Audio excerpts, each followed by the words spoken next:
High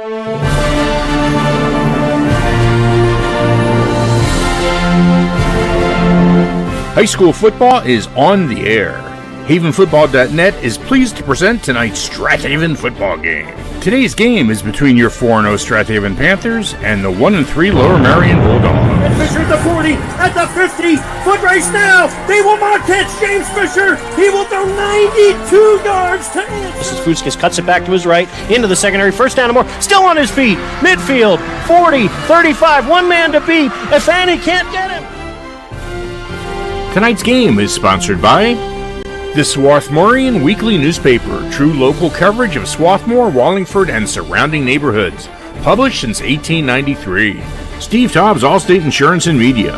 Auto, Home, and Life. You're in good hands with Allstate. AMF Auto Clinic, taking care of your cars since 1961. Located in Brookhaven on Edgemont Avenue. Sandy McCulley at Berkshire Hathaway Home Services and Media. Give her a call when buying or selling your home. Ducklings Early Learning Center in Wallingford. Daycare for ages 6 weeks to 5 years. Scarpignato Plumbing. Over 20 years experience for all your plumbing needs in Wallingford.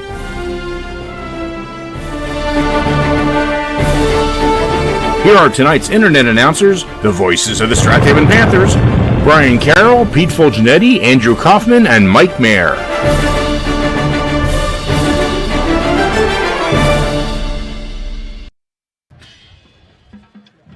Still rolling. Strath Haven through 4 weeks, ground and pound. They've seen it since the early 90s with the wing T powerhouse offense, and we've seen it through the first month of the high school football season here in 2022.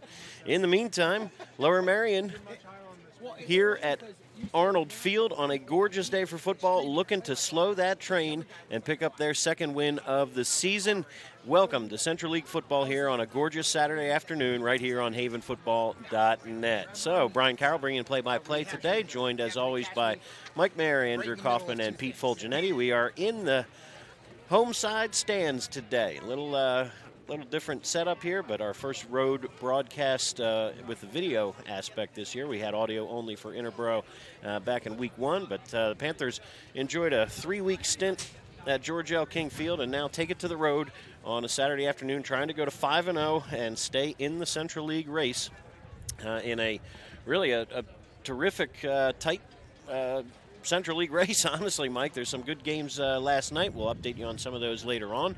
But the Panthers have a chance here to put some distance between them and a few other teams that suffered losses last night. Right, no doubt about it. I mean, the big news, can I say it now? Sure. Marple Newtown lost a heartbreaker by 1 point last night against Conestoga. That was one of 3 teams that were undefeated in the Central League. So now the remaining teams are Garnet Valley and Strath Haven. So we'll see what happens.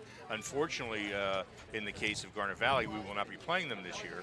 But we will be playing Marple Newtown. So I'm looking forward to that last game of the season. So we were hoping that would be 2 undefeated teams, but I'm sure they were too. Yeah, absolutely. And Marple Newtown falls to Conestoga 28-27 last night on the strength of a blocked extra point, and from a Marple standpoint, turned the ball over 3 times and gave up over 200 yards to the quarterback on the ground. So Conestoga took it to the Tigers last night on the ground, but of course we'll be looking to bounce back next weekend against Springfield. But in the meantime, let's talk Strath Haven here, where, you know, we mentioned it in the 50-yard line this week. You get to week 5 in the season, you look back and you say, we've completed 1 pass in the first month of football. And most coaches would say, yeah, that's big trouble. We can't imagine the season's going very well.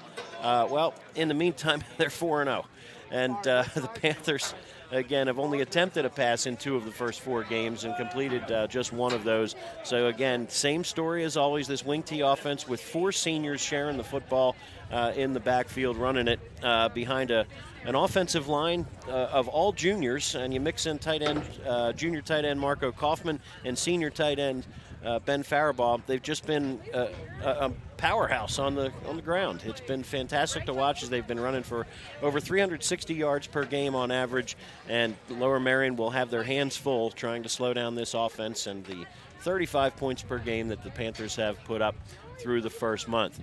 So, again, just a gorgeous day for football. We're thankful to everybody here at Lower Merion for blocking out some space in the stands. Yep. We'll have the video camera going. You might hear a little wind here through our microphones. It's a little bit breezy, but you can't ask for a better day than this, Mike. No, it's terrific, and it's finally football weather. I am not a fan of playing football in 85 degrees. I guess I would never made it in Texas or Palm Springs or something where they play football. Their season starts early, too, and it's just brutal. I was raised on the West Coast in the South Bay, which is pretty much ocean territory, and, you know, we got our hot days in August, and when the season started the second week of September, cool nights, warm days, very, very comfortable, and so when I come out to play, when I have to come out and take a look at playing football when it's 85 degrees outside, and I'm not in pads and equipment and running up and down the field, the whole idea just makes me almost nauseous. So in any event, glad to see the cool weather come in. Hopefully it'll be with us for a while, and we'll go from there. So I'll take it. I'm a little chilled, actually, sitting in the stands. The shade is hit, which is good because I can't see my computer monitor without the shade or with the sun blaring in it. But this is going to be interesting. Like Brian said, this is our first video production on the road. So hopefully it's going to go well. If we lose the signal or something, we'll try to get it back. Stay with us. But the backup was to go to audio only, but we got everything working this afternoon. So let's hope that it works well, and we're looking forward to what we think will be a good game. I think Lower Merion will give them a contest, at least in the beginning. And, of course, Haven this year has had a habit of kind of, you know, the first halves have not been real aggressive, not been, you know, they'll go into a game with, you know, a halftime 7-0 lead, maybe 14-0, 14-7. So it's been close, and then by the third and fourth quarter, either they decide they're going to do some other things, or they make some adjustments, or they decide to go after them, and boy, then it becomes a rout, unfortunately. But we'll see where it goes today. Lower Merion, again, comes in with a record of 1-3. Head coach Joe Augustine in his fourth year with the Aces. You know, don't let the 1-3 record fool you. They blew out Pottstown, shut them out 35-0 in week 1, and then lost a heartbreaker to Conestoga, 15-14 on the final play of the game on a field goal. They were leading that game late, took the lead 14-12 with about 2 minutes to go, and Conestoga marched down and kicks the winning field goal. Then the following week with Marple Newtown, that was also a close game in the first half, and then Marple took control of that late in the second half after a couple of Lower Merion turnovers. So, you know, the Aces really do have some talent, especially in the offensive backfield. Junior quarterback Makai Smith is one of the better throwers that we will see this year. Just pure throwing the football. He's accurate. He can really sling it, and has a bevy of receivers to throw it to. So you get the sounds you hear in the background. That's the 12th man over on the far sideline across from us. That's the Strath Haven marching unit greeting the Panthers, who are in their road whites today with silver helmets and black numerals and silver pants. And meeting them, and the music that's blowing behind us now greets the Aces here in their burgundy jerseys and pants, head to toe, burgundy helmets with a white stripe, and they are ready to rock and roll here on their home turf at General Arnold Field here in Ardmore. So again, Lower Merion 7-30 all time against Strath Haven. It's been a couple of decades since they've knocked off the Panthers, but looking to pull the upset this afternoon. A couple of key injuries, unfortunately, for the Aces coming in. Out of the lineup today are starting linebackers Andrew Cook and Charlie Coyle. That is going to be a challenge for the defense to overcome that, or put some substitutes in there with this offense. Well, I would guess you're going to look at a lot of fullback work between the tackles to see if the new guys can bring down guys like Anthony Crawford and Bob Fuskas and Austin Connor and maybe Sam Milligan again in the backfield today. Panthers also missing some guys today. Cole Miller out of the lineup with an injury. Hope to get him back soon. Aiden Sutherland still out. Ryan Henry still out as well. So hopefully good news on the injury front coming back in the weeks ahead for Strath Haven. But here we are. After today, we'll have half the regular season finished already. It's flying by, Mike. And we haven't even exited the month of September. Yeah. Right. How crazy is that? Right, yeah, week 6 next week will be still in September, I guess, next Friday night. Technically, right? So next week, again, looking ahead, we'll be back on Friday nights beginning next week, but again on the road as the Panthers will hit the road to take on Pencrest, their neighbors to the north, for the Media Bowl. And Ridley is visiting next weekend here at Lower Merion. So Lower Merion, Ridley next weekend as well. Captains meeting at midfield. Number 1 is Charlie Coyle. So Coyle is your... I think I mentioned Coyle as being out of the lineup. I'm sorry, I meant 17. That's Ben Booker. So you can see in street clothes there, Phil Cook and Ben Booker. That's 2/3 of your starting linebackers. Coyle joins them. Big tackle, 4-year starter, number 60, is Xavier Archowski. He is your starting offensive tackle for the Aces, and the 4 captains today for the Panthers: Fuscus, Crawford, Faribault, and Milligan. So we'll get ready for the national anthem here momentarily. And again, should be ready to rock and roll here for what should be an entertaining game here in the Central League. We'll get to some other Central League scores at halftime. Again, there are a few games going on today. I'll see what I can do to drum up some Twitter updates or something like that. But again, working outside today, we're down 1 computer.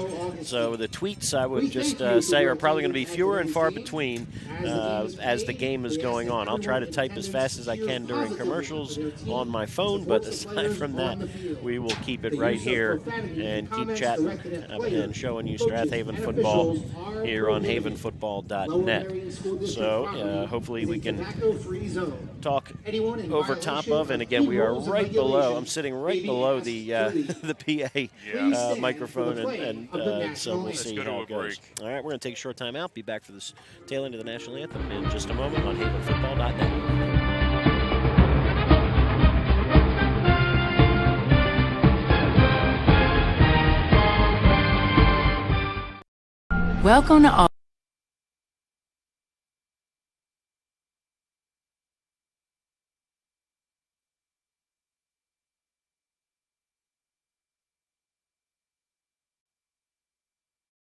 Welcome to Allstate, where everyone saves when they bundle their home and auto insurance. Isn't that right, Frank? I saved 25%. Booyah. You protected your casa? Sure did. And the Frank tank? You know it. And now you're relaxing. I'm working from home. Sure you are. Save up to 25% when you bundle home and auto with Allstate. Your local Allstate agent is Steve Taub in media. Give him a call at 610-566-3500. This is Keith Jackson. You're listening to High School Football right here on havenfootball.net.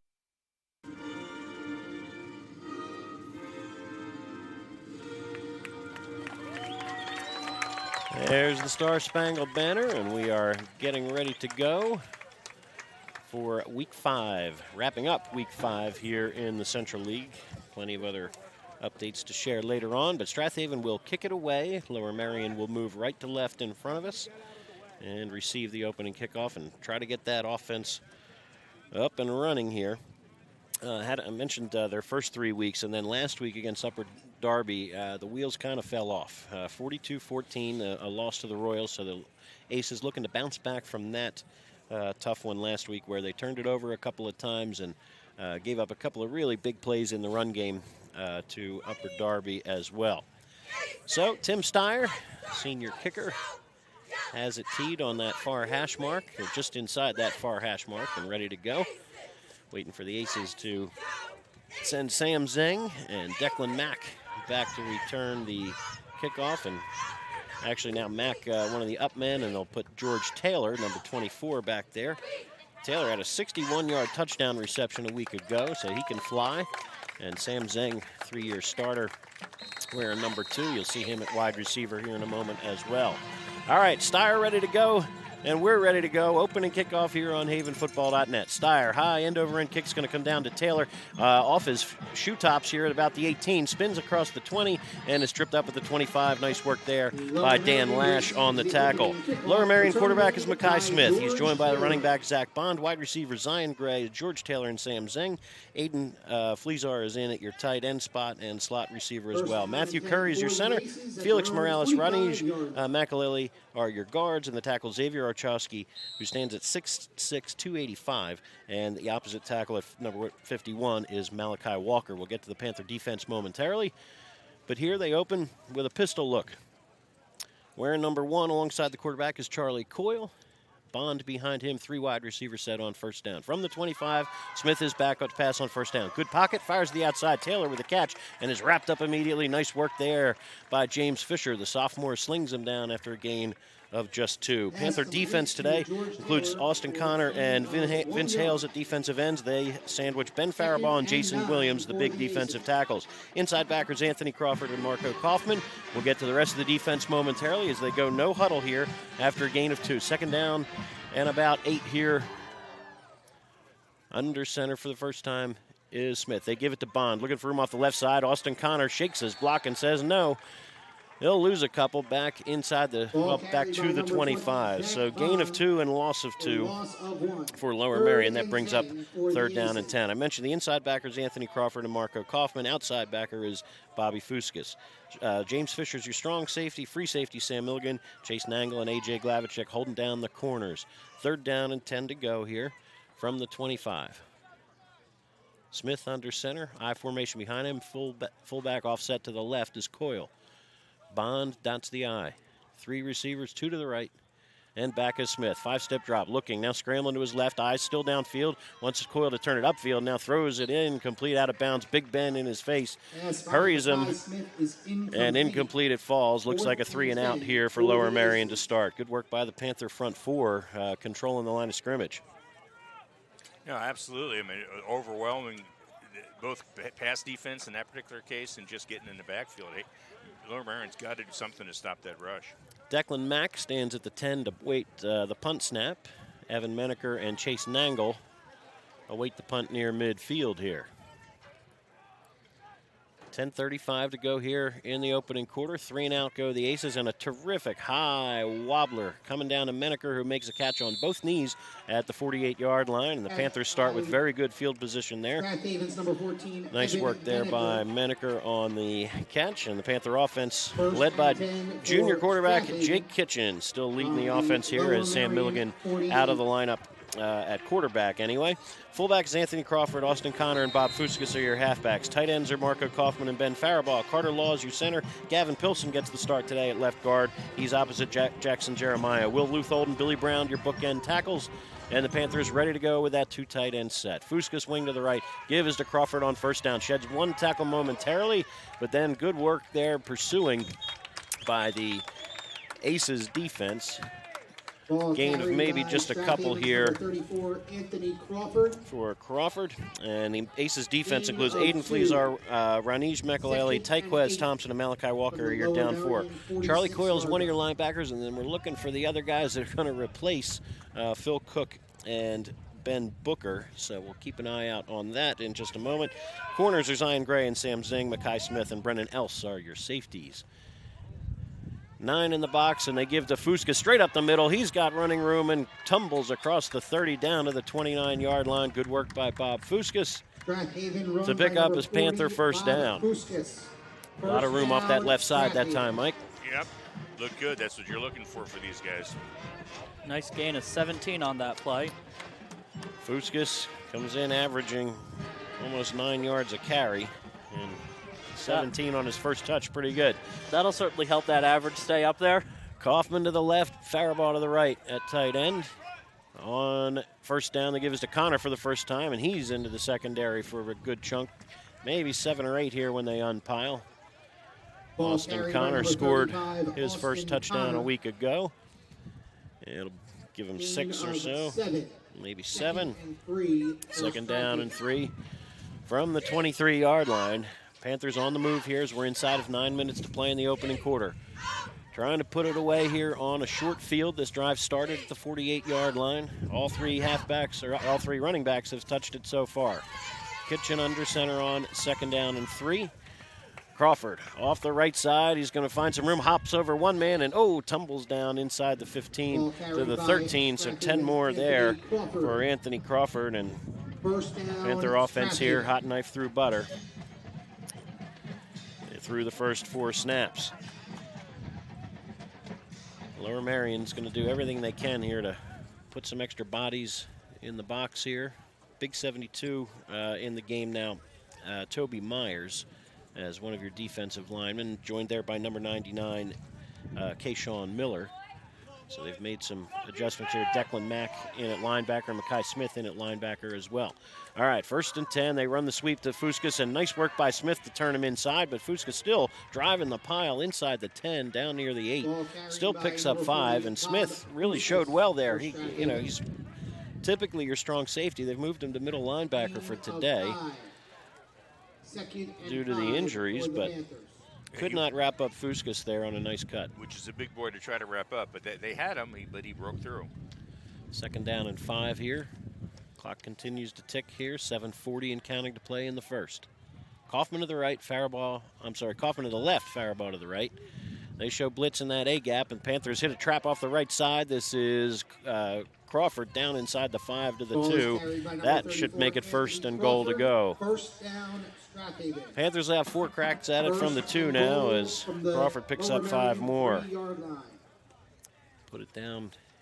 That's at the 2. Yep. Relatively small crowd today, not a whole lot of people on Lower Merion side, and actually not a whole lot over at Strath Haven side. Yeah, I don't know what's These going on. Saturday afternoon games are tough. Students starting to fill in now. Late arriving crowd. Student section, and again, parking across the street, and they're still walking in, as you can see here, just past our camera view. Kitchen under center, 1st and goal from the 2. They show blitz, and it's Crawford off the right side, and he's got enough room to punch it in for the 10th time this year. Crawford's 10th rushing touchdown.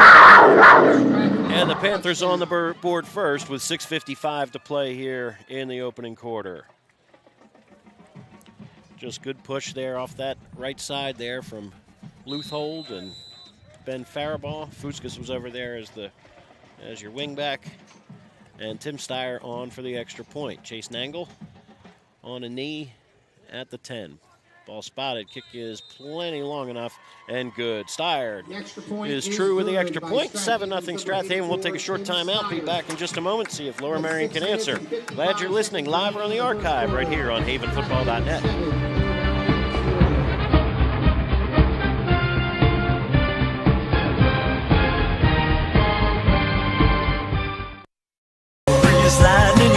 Your car is probably your second biggest investment, and AMF Auto Clinic in Brookhaven wants to keep that investment in tip-top shape. AMF Auto Clinic has been maintaining automobiles since 1961, and they take pride in their work and in keeping your car in perfect running order. From inspections to general maintenance and repair, you can trust your auto investment to AMF Auto Clinic in Brookhaven. Call for an appointment today at 610-872-2167. Hi, everyone. This is Greg Murphy from the Phillies broadcast team, where high school football never sounded so good, right here at havenfootball.net. To Arnold Field, Strath Haven 7, Lower Merion nothing. Tim Steyer ready to boot it away for the 2nd time. 7-0 Panthers, and a signaling fair catch is Declan Mack. He takes it on a knee at the 28-yard line. So the Aces offense will give it a second try here with 6:55 to play here in the 1st quarter.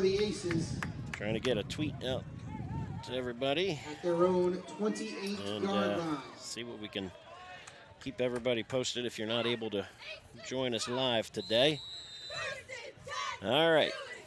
Mackay Smith at quarterback sends Declan Mack and George Taylor out to his right. Sam Zeng to the left. And 2 backs, 1 on either hip in the shotgun, and now they shift to a pistol. Bond behind him. Panthers with a 4-man front. Smith awaits the shotgun snap. Rolling, going to get quarterback sweep to the right. Looking for running room, and nice work by James Fisher to come up and make the stop. I think he may lose a yard or 2. Nice work by the sophomore, and Ben Faribault over in the neighborhood as well. Brings up 2nd down and maybe 13 or 14. See where they 2nd and 14. 2nd and 14 from the 24 for the Aces. Smith and Bond with the 2 carries so far. Both have gone for negative yardage for the Aces. Trying to turn that around here from their 24. 2 to the left, 1 to the right. And back to pass on on second down. Fire out here to Zhang, makes the catch on the short hitch. Panthers come up and make the stop. That's Nangle and Fisher after a short gain of maybe 7. And first catch of the day for Sam Zhang, the senior. Again, that's another guy who has started for several years. Brings up third down and a no-huddle look. All right, 3rd and about 6 from the 33. Smith checks his wristband and has a back on either side of him. Coyle on the left hip, Bond on the right. And now you're going to get a false start, I think. Looks like somebody flinched here pre-snap. Oh, no, Panthers jumped. Panthers either lined up or I didn't see anything. I didn't see maybe somebody moved, but either way, it's going to turn it to 3rd and 1 here and much more manageable here. So the Panther defense needs to come up with something a little different here. Anthony Crawford checks out and Jason Williams checks back in. Oh, did you give him first down? It was 3rd and 5 there, so that'll be a first down. That'll move it. Oh, okay. That'll move the chains. All right, so. Gain of 8 on the last play. For the Aces.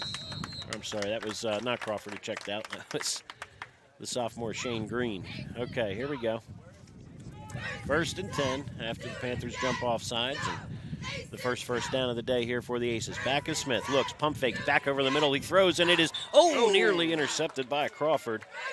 A little bit underthrown there as he was looking for Declan Mack at the hash mark, and nice work by Crawford dropping into coverage there and breaking it up. Number 34, Anthony Crawford. I still see 32, and I still think Crawford because that's what he wore last year. It's only taken me a month to start to figure this out. All right, here we go. Passing look again, and Crawford with his hand in the dirt may go after the passer here.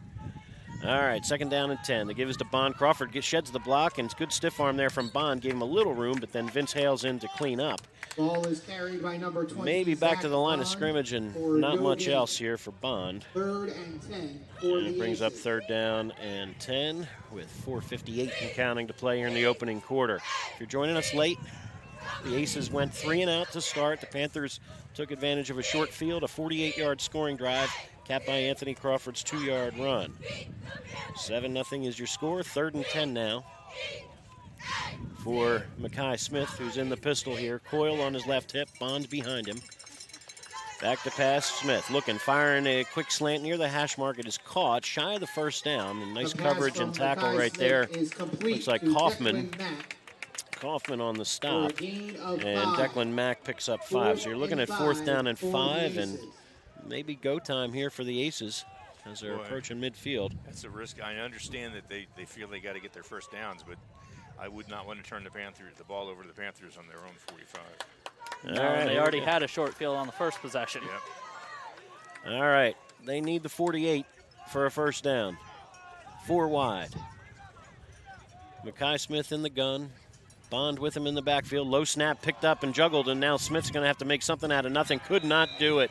Austin Connor drops him back at the 41-yard line. Nothing doing. And the Panthers pick it up now with an even shorter field at the 41-yard line. 1st and 10 coming up. In case those that are watching wonder why the camera always pans to the scoreboard, the camera where you got a feed from is the actual game film camera, and they always go back to the scoreboard to check on the time and which quarter it is. So that's why that shot always happens. All right, here we go. Kitchen under center. Wing left is Austin Connor, and they fake back to pass looking, and they float to the outside here. Sam Milligan into the game. He makes a catch with a cast on his hand at the 30 and dumped inside the 20 at the 19. How about that? You sneak the guy in who's playing with one hand, and you get 21 yards on the first pass attempt in a couple of weeks. Nice work by Kitchen, on time and on target. An excellent run after the catch there from Sam Milligan. Milligan, again, was just back into the lineup on the offensive side of the field last week. Had over 100 yards rushing from that halfback spot with just 6 carries, and now on the stat sheet with a catch. He's winged to the right here. Connor and Crawford in the backfield. Kitchen gives to Connor, following his block nicely, has some time, bulls his way down near the 10. They'll spot him a little shy of that at the 12, but 8 more yards for Austin Connor, who's again, not been no slouch himself carrying the ball this year. Comes in with 2nd and 2. 26 carries for 196 yards and a touchdown. He's averaging almost 7 per carry, and 2nd down and 2 upcoming here for the Silver and Black. 2:45 and counting to play here in the first quarter. Strath Haven leading 7-0 and knocking on the door again in the red zone at the 12, 2nd down and 2.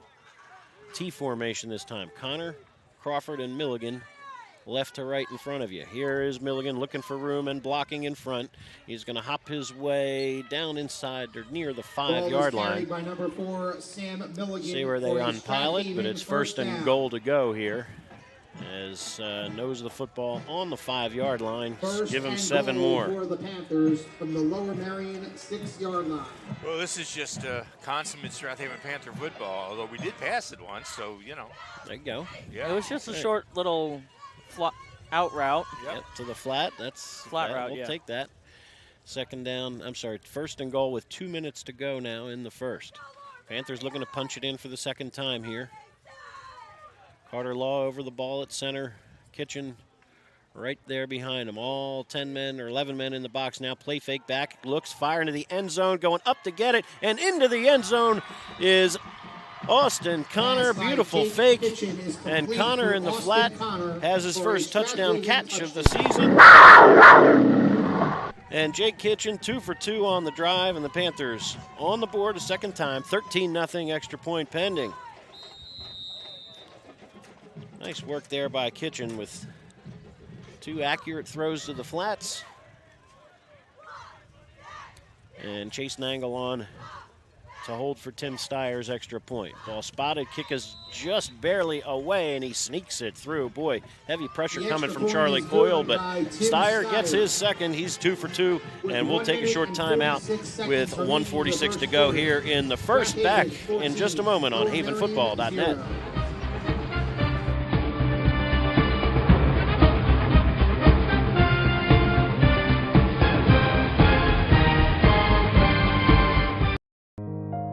Looking for pre-K child care with an emphasis on learning? Ducklings Early Learning Center is available for children 6 weeks to 5 years old, within 1 block of Nether Providence Elementary School, on Moore Road in Wallingford. At Ducklings, our college-educated teachers create a safe, nurturing educational environment in our beautiful facility. Call Ducklings today for an appointment at 610-936-9400. This is Merrill Reese, voice of the Philadelphia Eagles, where high school football never sounded so good, right here at havenfootball.net. High short kick's going to come down to Declan Mack at the 28. He signaled fair catch again, and Steyer's kick, they're just not going to take any chances, I guess, kicking it deep and giving up a big play early on, especially with a 2-touchdown lead to get things started here for the Panthers on the road here in Ardmore. Right at the 30-yard line. 14-0 here, Strath Haven, with 1:46 to go in the opening quarter. Mackay Smith and the offense for the Aces trying to get things going. 1 first down so far for the Aces. They got it on a 5-yard offside penalty for the Panthers. Give is a Zach Bond, bounced off the first wave of tacklers, and still, I think we'll lose a yard here, and now you're going to get a flag that comes late after the play. So you're going to get a 15-yard foul going somewhere. I'm not sure. Let's see. Panthers were... seem to be backing up. Yeah, we'll see when they figure this might out. have So been loss of 1 on the play. Kauffman. Some guys, personal foul, unnecessary roughness after the Penalty play. against Strath Haven. All right, so... Personal foul. There's another first down for Lower Merion after they march off the 15 here. So it'll be out near midfield when they finish walking this one forward. And here we go. So good, best field position of the day here for Lower Merion. 1st and 10. 1st and 10 for Lower As Merion. Panthers get from their the 50-yard line. base defense back in there. We're thinking about a sort of a nickel look with Menaker and Shane Green a moment ago, but now 1st and 10 on the midfield stripe here. Lower Merion in business here, trailing by 2 scores, but maybe a little momentum as we approach the 1-minute mark of the first quarter. motion man, and they go toss to this near side. Looking for running room here is Sam Zeng. Gets midfield and not too much more. A.J. Glavicek wrestles him out of bounds after a gain of maybe 2. So Zeng picks up a couple. Brings up second down and second down and 8 at the Panther 48. And again, no huddle look here for Lower Merion. Lower Merion, again, a lot of guys going both ways today, especially considering there are a couple of linebackers short. Declan Mack, slot to the right. George Taylor, split to the right. And second and 8 right here for junior quarterback Mackay Smith and friends. And they're going to get a...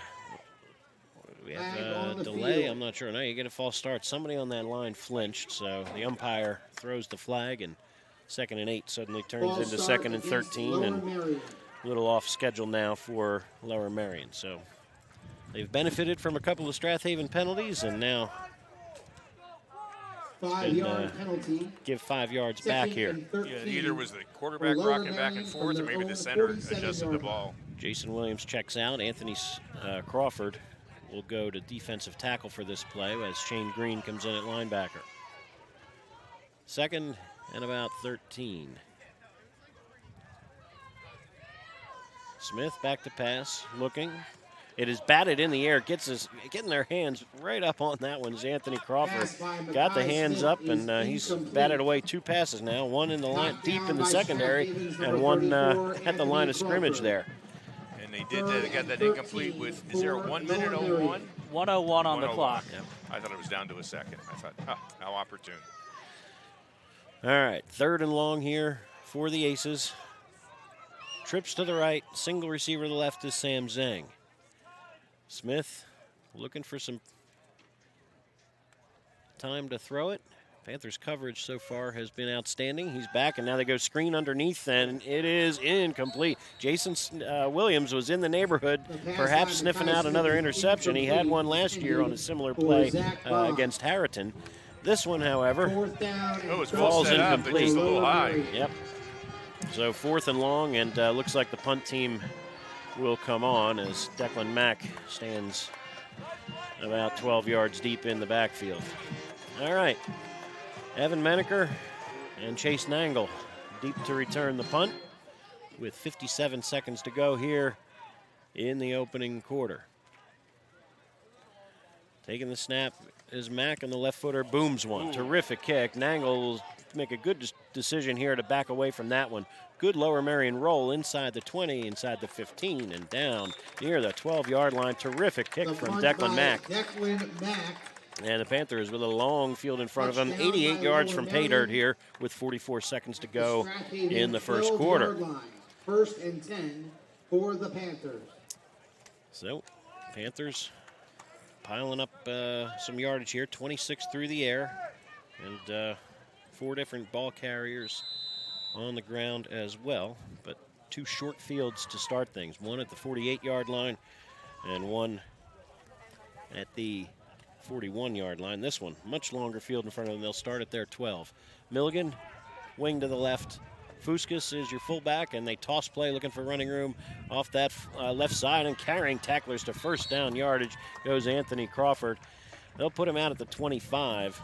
Ball is carried by gain of 13 for Anthony Crawford, and another Panther 1st down. And we should note that, it's the first quarter, end of the first quarter. I was going to start talking about the end of the first half. Never mind. Forget it. Yep, still got another play or more to go here with 20-some seconds to go. Panthers will snap it one more time. Checking into the game quickly here at defensive tackle is 58 Taquez Thompson. Kitchen takes the snap, gives to Crawford one more time, and not much doing that time. Excellent work there by number 51 getting off his block. That's Malachi Walker, and that should do it on the first quarter. They'll switch sides of the field. Panthers will try the other 25-yard line. 2nd down and 10 when we come back on havenfootball.net. Glad you joined us live on the archive. Save that one, Corral, for the next touchdown when we come back here. 2nd quarter action on its way.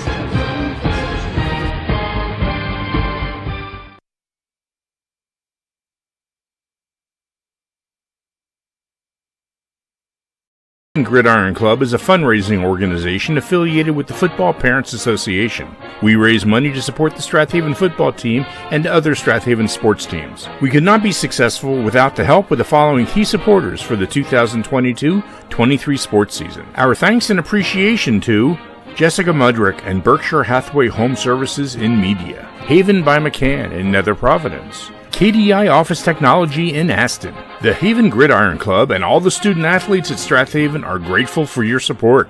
Go Panthers! This is Keith Jackson reminding you you're listening to high school football right here on havenfootball.net.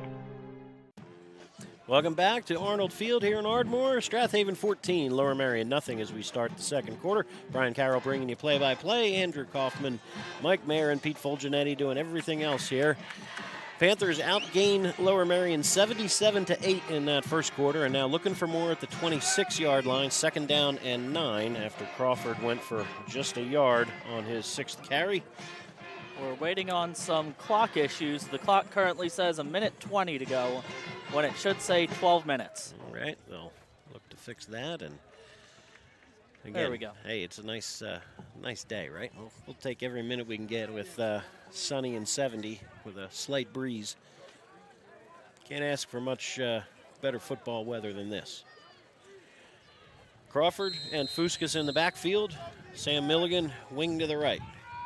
2nd down and 9. They give it to Fuskas. Lots of room off that right side. Hops over one man at the 35. Out to the 36. Gain of 10 more and a 1st down. Fuskas, 32 yards on just 3 carries. And the Panthers in business, moving it well. Right side of that line has been fantastic most of the season, but especially today. 11:42.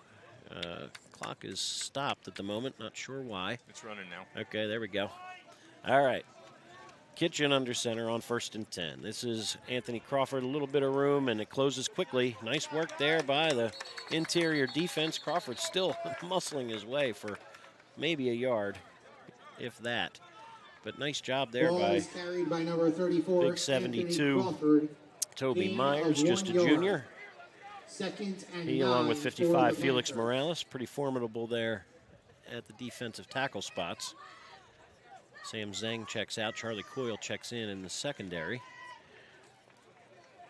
Call it 2nd down and maybe 9. Panthers a little slow to get out of the huddle here, taking their time with a 14-0 lead early here in the second quarter.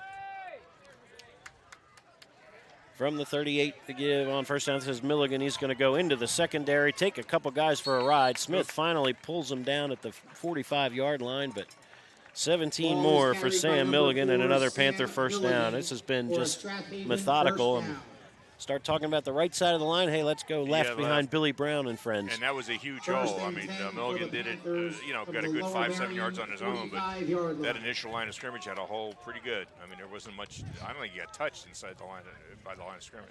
Brown and Faribaugh paving the way that time. Here, 1st and 10 now. Panthers in the Aces territory again at the 45. Milligan wing to the right. They give it to Fuskas off that right side, following his running backs and still tearing through tacklers. He's got 13 more and another Panther 1st down. By number 40, Bob Fuskas for I mean, these guys have good lean. They seem to fall forward, but boy, that's not by accident. They just keep the legs churning. The squat rack is showing up here for these backs. No doubt about it. If you watch our play of the game, the running, then the power, and hitting these guys. And I'll tell you, in the beginning of a game, you may not get great gains, but boy, as you wear those defenders down, it hurts to get hit like that, time after time after time. Panthers sharing the ball beautifully again. It's 1st and 10 from the 32. Kitchen on 1st down. They're going to roll to his right. Looks, has time. Now going to keep it himself. Tucks it inside, and Jake Kitchen, he's got himself another 1st down. Down to the 20-yard line. Give him 12 more. 6, Jake Kitchen. For a Strath Had Haven 1st down. Anthony Crawford out in the flat, and as the linebacker caught up to him, I'll take it right behind your ear there, and on the edge of the red zone again. This Panther drive started at their own 12-yard line, leading by 2 scores and looking for more right here. And 1st downs on 3 straight plays now. Yeah, I haven't touched the 1st down marker in 3 plays. So. That's always good to see. Yep. Gains of 17, 13, and 12. Unless you're a Lower Merion fan, in which case it's a problem. They shift Milligan to the backfield. They give it to him on first down, and nothing doing. Nice work right there by 56. Making the stop is Ranij Makaleli. Good work. No gain on the play. Second down and 10 upcoming. You know, Lower Merion has these plays of greatness when they just play really tough, break their blocks, get in there and make the tackle, and then invariably the next play is a 10 to 15-yard gain. I mean, it's tough.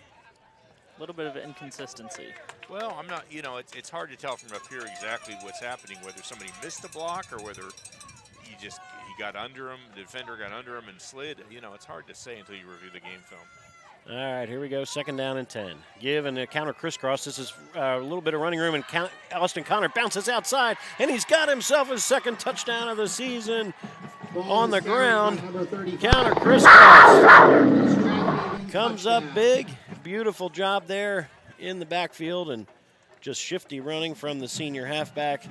And the Panthers on the board again, up by 3 scores. Nicely done right there. Just maybe this Lower Merion starting to catch on to some of those sweeps. We'll take it back the other way on a counter. And Tim Steyer on for the 3rd time. Menaker to snap. Sends it back to Nangle, who puts it down, and Steyer puts it through. 21-0. Panthers cap an 88-yard scoring drive, and Lower Merion still with plenty of clock to work with here in the second quarter when we come back on havenfootball.net.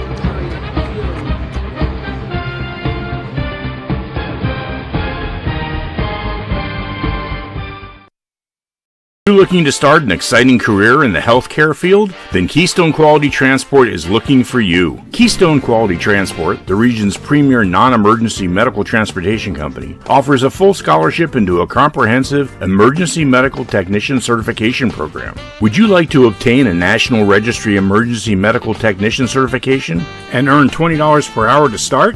Send an email to hr@kqthealth.com. Start your rewarding healthcare career today. This is Keith Jackson reminding you you're listening to high school football right here on havenfootball.net.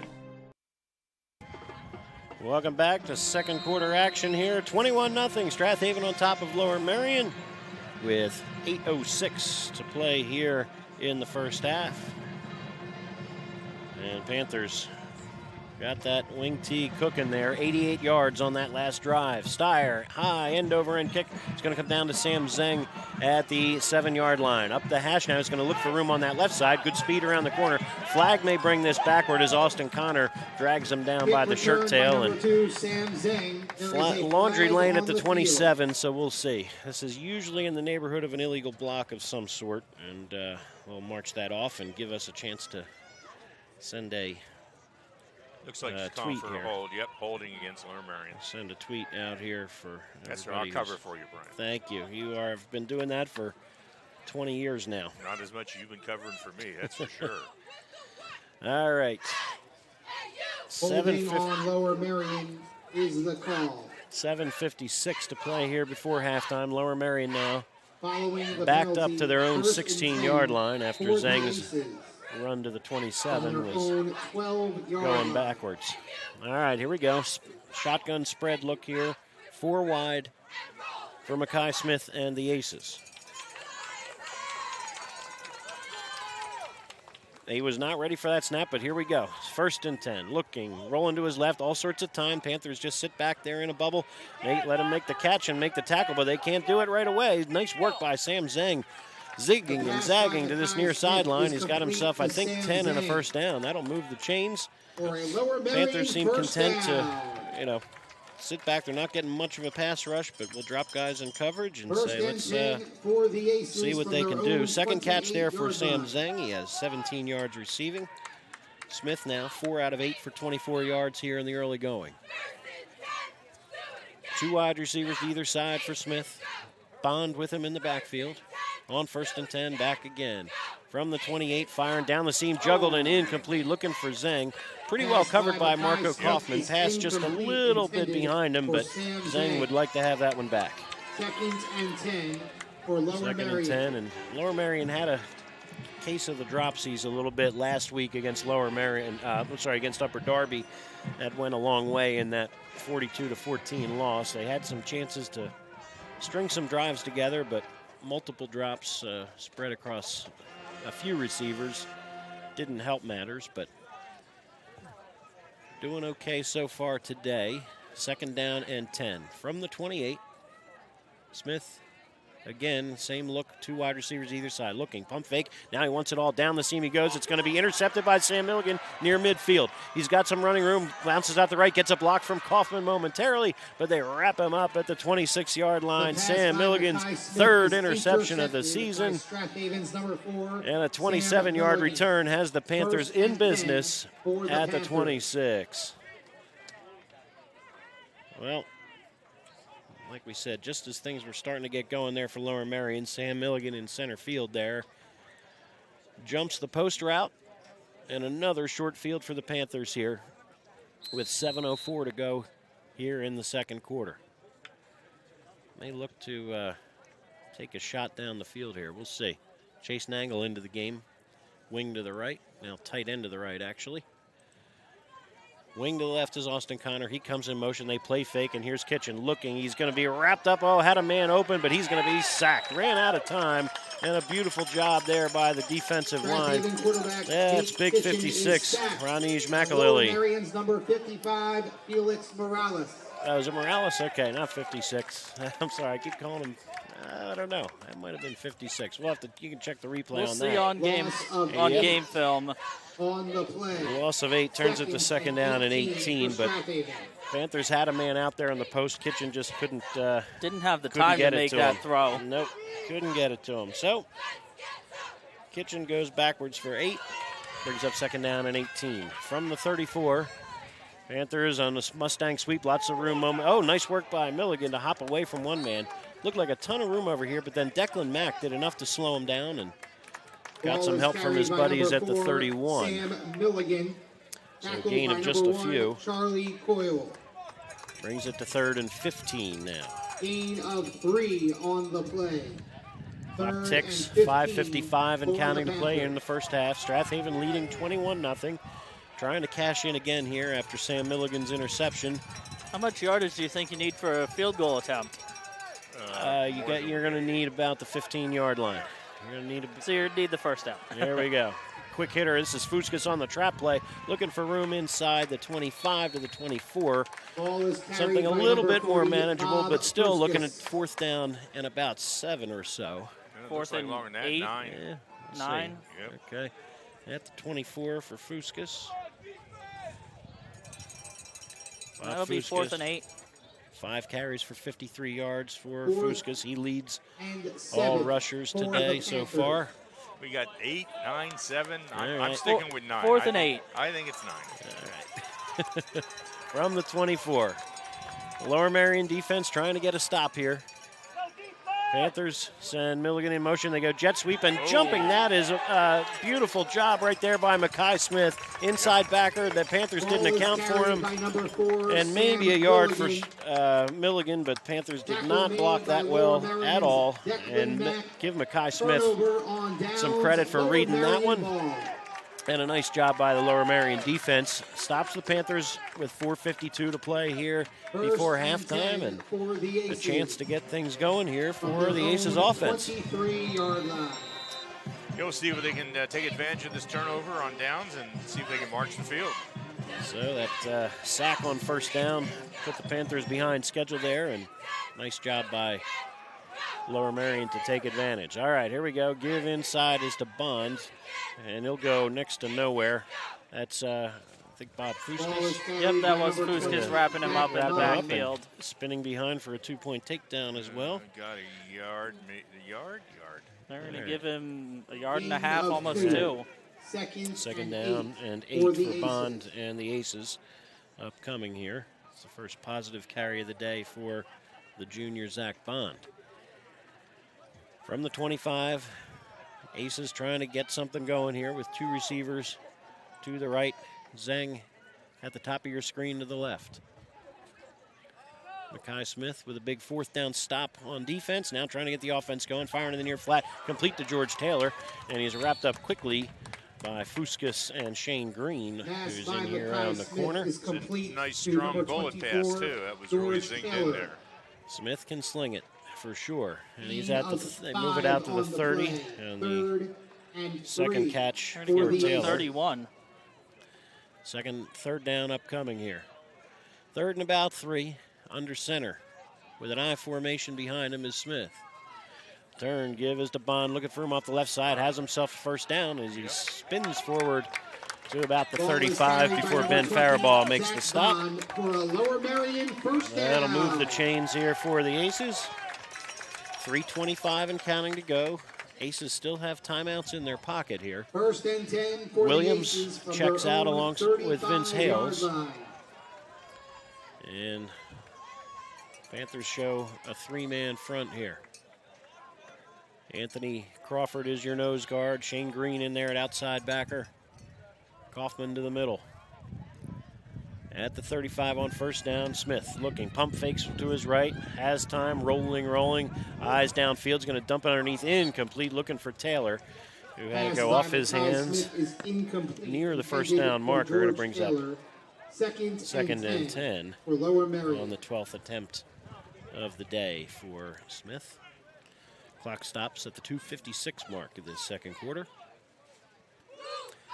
Panthers just, again, rushing just 3 there. Seem content to let, Smith have a little time to throw it and say, we'll cover you and tackle you. That's the goal right here for the Panthers, is they have 8 men showing in coverage here.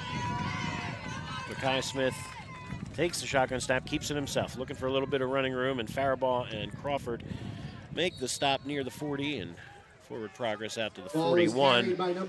Gives them a pretty manageable third down and 4. 2:40 and counting to play here before halftime. No huddle for the Aces. 3rd and 4 for the Aces. Likely to take 2 shots here before halftime. Unless you get a negative play here, I'm thinking they're going on 4th down. Here, 4 defensive linemen now for the Panthers. Your base defense is in there, 4th and 4, looking, 3rd and 4 rather, throwing down the seam and making the catch, tumbling to his backside down at the Panther 38-yard line. Good catch by Josh Barrow Adams. He rips off a bundle. Give him 21, and an Aces first down. Good delivery from Smith. 1st and 10 for the Aces. All right, they're on the Panthers side of the field is their farthest progress of the day so far. Barrow Adams, slot to the right, Mack slot to the left. 4 wide again here. Going to keep it himself. This is Mackay Smith looking for running room. Kaufman on his tail runs past him, and Smith finally met in the secondary by Milligan. By number 11, Mackay Smith. But he'll pick up 11 more. First down. And Panther defense bending a little more than the coaching staff would like, I would think here. I think so. I don't know if they're playing some kind of prevent. I don't know what they're quite just doing. A little. 1st and 10. That third and 4 play was their base defense. Just a lot of time to throw it. Nice pass protection, I will say, by Lower Merion offensive line. Smith's had time to look things over for sure. 1st and 10 from the 28. Mackay Smith in the gun. Gives to Bond, up the middle he goes. He scampers away from one man, trying to get the edge out here, and Sam Milligan meets him at the 20-yard line, but give him about 8 or 9 more. So the Aces starting to find a little bit of room here. 54 seconds, 53 seconds, and counting to play here before halftime. Mackay Smith going to take the Coach Augustine calls the play, and then I think the Panthers are going to call timeout and say, yeah, let's talk this over. All right, Strath Haven timeout with 42 seconds to play before halftime. They've pitched the shutout so far, but Lower Merion knocking on the door when we come back on havenfootball.net.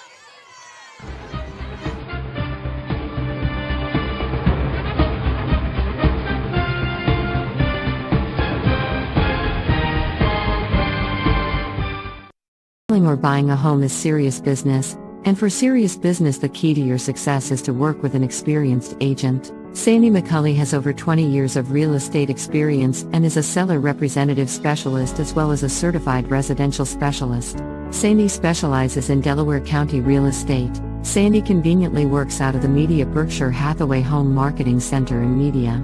Let Sandy's experience be your advantage in today's multifaceted real estate market. Give Sandy a call at 610-368-6641.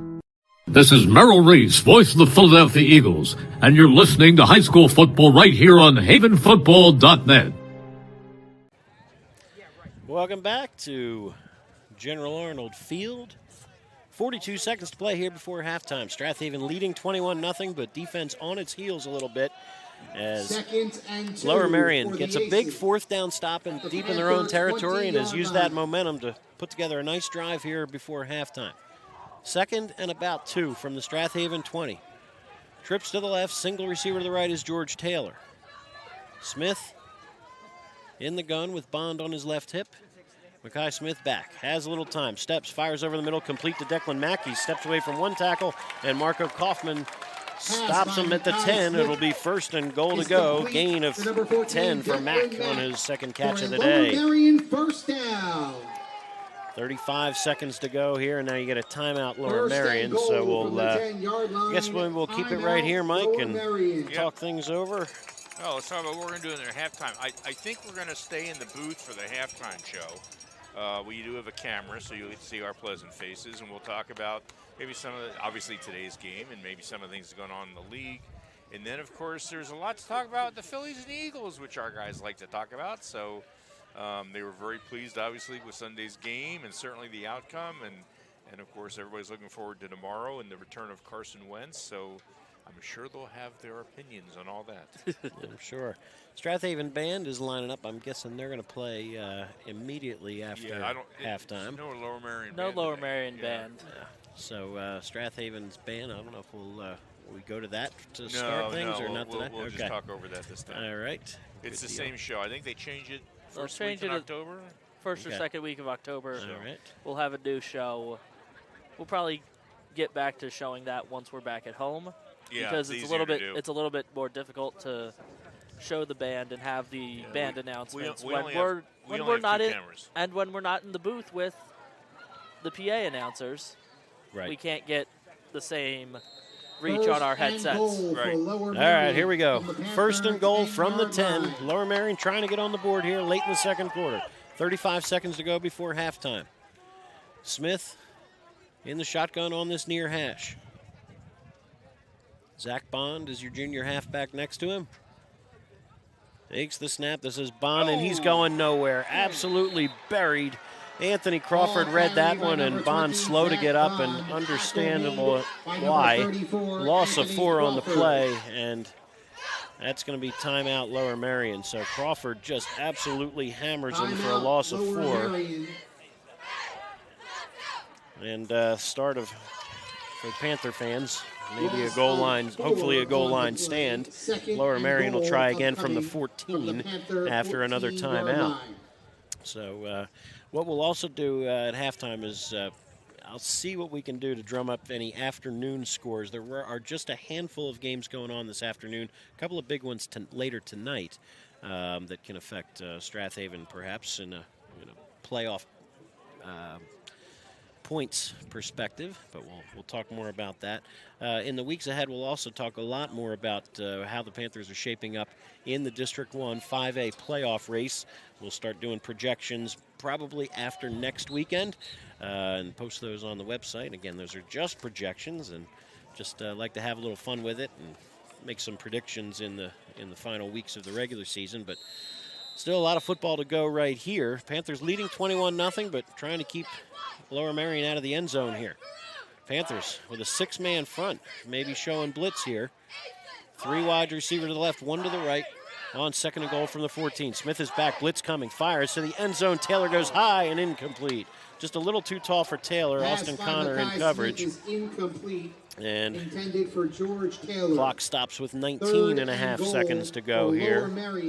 So Lower Merion gets another shot as they take their shot to the end zone. 7 out of 15 throwing it is Mackay Smith for 70 yards and an interception by my count. And we'll try it again here. Pretty darn close, I've got. All right. I'm not, I don't have the screen in front of me today, so I'm not double. There's so many things we have to put up with when we not travel on the road. I'm not checking or cross-checking here. All right, here we go. Zhang far to the far side of the field. Two slot men are Barrow Adams and Declan Mack to the left. Taylor to the right, back to passes Mack. Looking to that left side. Firing to the end zone. Zhang is out there and incomplete. Very well covered again by Chase Nangle. If I had $1 for every time I had said that this season, I might be retired by now. He's been phenomenal. And goal for the Aces. Well, his dad's paying you for every time you mention that, right? You know, for the record, I've never met his parents. But either way, Nangle's been fantastic in coverage. And maybe looking for a field goal try coming up. Okay. It'll be about all right, so from 31, I would think. All right, so knee on the ground for Jace Rothberg. He'll be your holder. And senior kicker Owen Folk, the right footer, will try a 31-yarder with 13 seconds left here in the half. Ball spotted, kick is away, but tipped and no good. Looked like somebody got a hand on it. I don't know if that was Connor. I think Connor got a fingertip on it. It falls short. And again, very quick setup, quick snap. But the Panthers equally quick getting off the ball, and Austin Connor looks like he got a fingertip on it to preserve that goose egg on the scoreboard before halftime. I assume they'll just take a knee here. 21-0 here with just 9.5 seconds to go before halftime, and Panthers take over deep in their own territory. And I'm with you, Mike. I think they're going to take their knee and say we'll take the ball to start the second half as well. So T formation behind Jake Kitchen. 3 men behind him, and snap, knee, clock starts, and they will take it to the half. Strath Haven up 21-0. Lower Merion, though, with a good fight here late in that second quarter, and hopes to take that momentum into quarter number 3 when we come back. So thank you again for joining us. We'll take a short time out to say thank you to all of our sponsors. We'll have halftime chatter with Pete, Andrew, and Mike when we come back.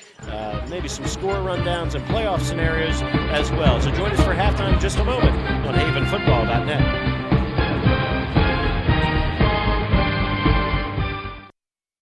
Welcome to Allstate, where everyone saves when they bundle their home and auto insurance. Isn't that right, Frank? I saved 25%. Booyah. You protected your casa? Sure did. And the Frank tank? You know it. And now you're relaxing. I'm working from home. Sure you are. Save up to 25% when you bundle home and auto with Allstate. Your local Allstate agent is Steve Taub in media. Give him a call at 610-566-3500. Your car is probably your second biggest investment, and AMF Auto Clinic in Brookhaven wants to keep that investment in tip-top shape. AMF Auto Clinic has been maintaining automobiles since 1961, and they take pride in their work and in keeping your car in perfect running order. From inspections to general maintenance and repair, you can trust your auto investment to AMF Auto Clinic in Brookhaven. Call for an appointment today at 610-872-2167. Looking for pre-K child care with an emphasis on learning? Duckling's Early Learning Center is available for children 6 weeks to 5 years old, within 1 block of Nether Providence Elementary School, on Moore Road in Wallingford. At Ducklings, our college-educated teachers create a safe, nurturing educational environment in our beautiful facility. Call Ducklings today for an appointment at 610-936-9400. This is Merrill Reese, voice of the Philadelphia Eagles, where high school football never sounded so good, right here at havenfootball.net.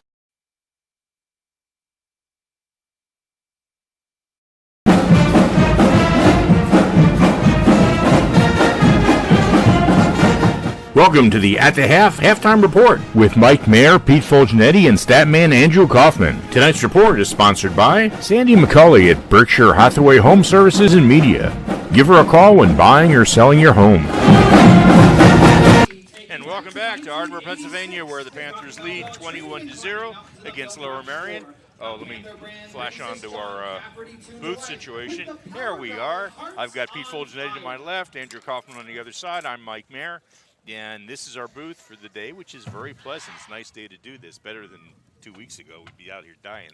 Yeah, so it's been a pretty dominant game for Strath Haven. I don't think it was unexpected. We were interested to see what Lower Merion was going to come up with. They had an excellent last series drive. Got down to about the 10, but couldn't punch it in from there. Tried a field goal, but that got blocked. So that's where we're at, 21-0. Pete, your observations of the game? Well, I think Lower Merion realizes they can't run on Strath Haven. There's just the physical difference. They're just not able to do that. But when they spread Haven out and drop back and throw the ball, there's open seams that they've been hitting, and they've been moving the ball over 70 yards in the first half. So I think Lower Merion will come out in the second half and just continue to do that. Because if they run the ball, especially Lower Merion's 2 starting linebackers are out with injuries. So they're just shorthanded in that area to stop the run. But they can certainly move the ball in the air. As far as Strath Haven goes, they're just overpowering with the run. But what they've done in the first half, Mike, they've moved the ball in the air a little bit too. Yeah, they did. They got two receptions, 1 for a touchdown. So they're doing both, but they can just overpower this team with their 4 running backs, and that's what they're doing. Right. Andrew, let's scoot in a little bit this way. Come on, Andrew, get in here. Yeah, it's been a very good half for Strath Haven. The run game's worked very well. They're at 6.7 yards a carry, 153 yards so far this first half on the ground. And Jake Kitchen's been excellent with the ball in his hands, throwing it. He's 2 for 2 with the touchdown to Austin Connor, and he made a good decision to keep it there. Yeah. At the late in the first half. That was kind of a play in the last couple of years Sam Milligan's made famous with his ability to take off and run. And Milligan's significantly faster than Kitchen, but Kitchen and still bigger. Yes, Kitchen did an excellent job finding the space, getting the extra yards, and it's just been an excellent first half from the Strath Haven Panthers, both on offense and defense. Right, well, Panthers are going to get the ball at the beginning of the second half, and I assume the philosophy has to be let's go down and score and kind of park this thing. I think if they score, assuming that Lower Merion does not score in any fast order, I think you're going to see a lot of substitution for the second half, and let a lot of the JV come in and try to play and get their hand at it. And I think barring any turnovers for Strath Haven, I don't see how Lower Merion can come back and win this game. But I think Lower Merion can definitely score if they continue keeping the ball in the air. Well, I think that's what shifts in high school football, and probably in football, period. You know, okay, we may not be able to win this. We didn't know what our odds were, but we definitely want to don't walk away with a goose egg. We want some points on the board, and and I think their attempt at a field goal was just that. Let's get some points on the board. Let's be positive. You know, when you play a team that's just better than you are, you want to do the best that you can with what you've got. And Lower Merion has struggled. I've been doing this 20 years. They've struggled for 20 years to put out a competitive football team. But I say this, I think, every year. You got to hand it to them. They come out, they look sharp, they know their plays. You know, it's not like sometimes, probably when I was younger, I was in high school, I'd see teams that were so disorganized, they had to bring index cards out into the huddle so kids would know what the blocking would. I mean, Lower Merion comes into play, they're serious about every year they hope. We are seeing improvement. I am hoping that in the not too distant future they will be one of the teams will be undefeated and be a contender, and that'd be great, I think, for everybody. And they're working at it. But in the meantime, kudos to them. They definitely showed a great drive at the end of the first half. And, whether they're taking advantage of something they saw with the Panthers, or the Panthers have backed off a little bit, so they're seeing that and they're taking advantage of it, doesn't make any difference to me. I'm all in favor of kids feeling like they're accomplishing and achieving things during a game, whether they win or lose. I think that's the most important thing to see some progress. So, that being said, should we move right on to professional sports? Oh, we should talk a little bit about what the status of the Central League is after what will be 5 games. Essentially, there are only 2 undefeated teams right now in the league, and that's Garnet Valley which and Strath surprised Haven. no one, and Strath Haven, which maybe didn't surprise anybody either. Marple Newtown was undefeated until their 1-point loss to Conestoga last night. Marple Newtown struggled in that game. They were not in a position of strength. I don't know if they led at any point during the game, but it was definitely Conestoga. That's a tough game to lose by 1. Did they lose it a missed extra point? It was a blocked extra point. Yeah, well, they were trailing Conestoga, I think, through the whole game. Came back with a touchdown, 7 minutes left, went to get the extra point, lost it. They still had 7 minutes to play. I did not. I was watching my grandson play baseball, so I wasn't able to keep track of everything. So I don't know exactly how the last 7 minutes came down, but whatever it was, Marple Newtown and could Springfield get in. yesterday, by the score, of course, I didn't see it. They lost to Garnet Valley. I think it was 21-7. They hung in there with them. 20-7. What is it? 20-7. 20-7. Well, it was 7-0 at half. Yeah, so it was 7-0 Garnet Valley at halftime, and Garnet Valley did go up 20-0, but it was still a competitive game. Yeah, more so than I think anybody expected. Yeah. And Springfield's supposed to. Springfield, we saw them a couple weeks ago. Right. They're a solid program this year. Oh, sometimes I'd be really interested to see what Strath Haven could do with Garnet Valley this year. No, it's not except it's not going to happen. Right. It can't happen because, first of all, we're in 5A, 6A, but we're both in the Central League, but we're not on their schedule, so we'll never meet. Yeah, the Central League has 12 teams. We can only play 5.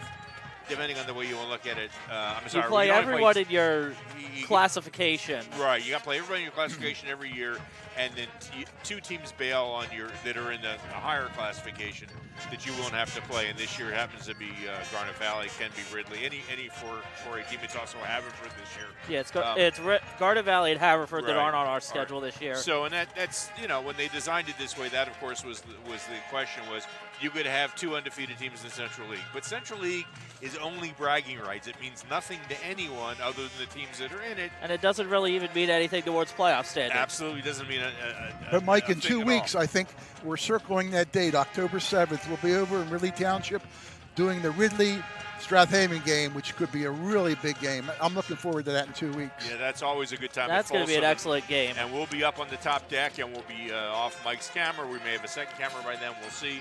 And the PA will be a foot away from us and try to drown us out, but we'll do our best to get through to you. Right, absolutely. All right, on to professional sports. Let's start with the Fightins. All right, let's do the Phillies real quick. Well, I'd like to say one thing about the Phillies. They got a 3-game winning streak, but 3 games ago they were Guerrero hit a 3-1 home run in the 8th inning for the Toronto Blue Jays to put them up 3-0, and the Phillies were really just dragging. It looked like, oh man, this is going to be the beginning of their September fall, which we've been seeing every year. But they came back with a real Muto home run. They won the game. They won the next game 1-0. They won last night 9-1. They have a 3-game winning streak, and their magic number is 9. So I think the Phillies are looking good. Yeah, this was after they had lost 5 in a row. Yeah. Who would have thought we'd be in this position? We're now a half game up on the Padres for the second wild card spot. And looking at the schedule, you would have thought, well, going to the Braves, they could lose all those games. I mean, the Braves are a good team. Lo and behold, they get swept. They get swept in Atlanta, games. yeah. And then they come back and they play the Braves and they've won two of the 4 game sets so far. So they've got weekend, which is very good. Baseball is a 162-game marathon. Yeah, well. You're going to have your peaks and valleys, and you just have to hope you win enough. Yep. Look, get into the playoffs, and then now you've got to sprint to the finish. I'd like a little more, rather than peaks and valleys. Can we just slide a little bit and climb up? It seems like the Phillies Can we just plateau? And then like this. I mean, we don't get the plateaus. We just peak and we drop out the bottom out of it. You like that? Go on a roller coaster. I think that look at the Mets. I mean, they don't do a lot of it. They go on this, that, but then they'll lose a few and then it'll come right back up again. So I don't know. I prefer that of my baseball teams, and I prefer that of my stock market, which we haven't seen a lot of either. But we'll get into that another day. Eagles this Sunday, tomorrow. Oh yeah, Mr. Wentz. Tomorrow's a big game. Well, we always say a big game, but the Eagles will be down in Washington to play their Washington Commanders, not the Redskins, the Commanders. Or the football team. Quarterback by Wentz. I mean, this is just an ideal game for matchups. And I heard there's going to be tons and tons of there's 10 busloads going down in one group down to that stadium from the Eagles. So there's going to be a lot of Eagle fans in the stands, and look for a lot of booing when Wentz is touching the ball. Yeah. But as far as the game goes, if the Eagles just don't turn the ball over, they have a better team. They have more talent. They can control the line of scrimmage. And I think they should win the game by at least 10 points. Oh, so give me a score. 31-20. Okay, that's 11 points. We'll it's 11. I never was good at that. Yeah, Eagles fans always travel well, especially to Washington. FedEx Field down in Landover. Not the greatest stadium, but a very short trip for Eagles fans. They're going to pack that stadium as they always do. It's going to feel more like another Eagles home game. I think they win by 2 touchdowns. I'll go 35-17. Okay. I have one more quick comment. Last Friday night, me and Andrew at halftime, we said 2 things. I said Devontae Smith must catch at least 5 balls against the Vikings. Well, he had 7. Okay. Andrew said you have to shadow Jefferson with a big play Slay. 2 interceptions, hardly any receptions. Me and Andrew know what we're talking about. Sure seems that way sometimes. I don't know why you guys volunteer yourself for this up here, because you could obviously be coaching the Eagles. Yes, absolutely. But we'll let that go for right now. Okay, well, it's 21-7. We're coming back for the second half. 21-7. 21-0. What game am I looking at? 21-0 in favor of the Panthers. We'll be back in a minute after the music stops playing and the commercials come on. See you back at havenfootball.net.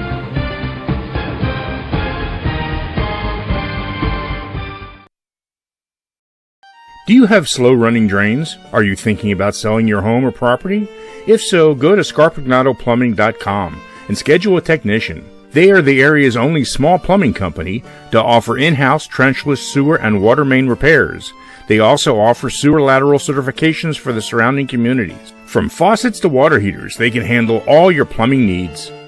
Give them a call at 484-832-5566. Selling or buying a home is serious business, and for serious business the key to your success is to work with an experienced agent. Sandy McCulley has over 20 years of real estate experience and is a seller representative specialist as well as a certified residential specialist. Sandy specializes in Delaware County real estate. Sandy conveniently works out of the Media Berkshire Hathaway Home Marketing Center in Media. Let Sandy's experience be your advantage in today's multifaceted real estate market. Give Sandy a call at 610-368-6641. Welcome back to the second half of tonight's game. Tonight's game is sponsored by the Swarthmorean Weekly Newspaper, true local coverage of Swarthmore, Wallingford, and surrounding neighborhoods. Published since 1893. Steve Taub's Allstate Insurance and Media. Auto, Home, and Life. You're in good hands with Allstate. AMF Auto Clinic, taking care of your cars since 1961. Located in Brookhaven on Edgemont Avenue. Sandy McCulley at Berkshire Hathaway Home Services in Media. Give her a call when buying or selling your home. Ducklings Early Learning Center in Wallingford. Daycare for ages 6 weeks to 5 years. Scarpagnano Plumbing. Over 20 years experience for all your plumbing needs in Wallingford. Here are tonight's internet announcers, the voices of the Strath Haven Panthers, Brian Carroll, Pete Fulginiti, Andrew Kauffman, and Mike Mayer.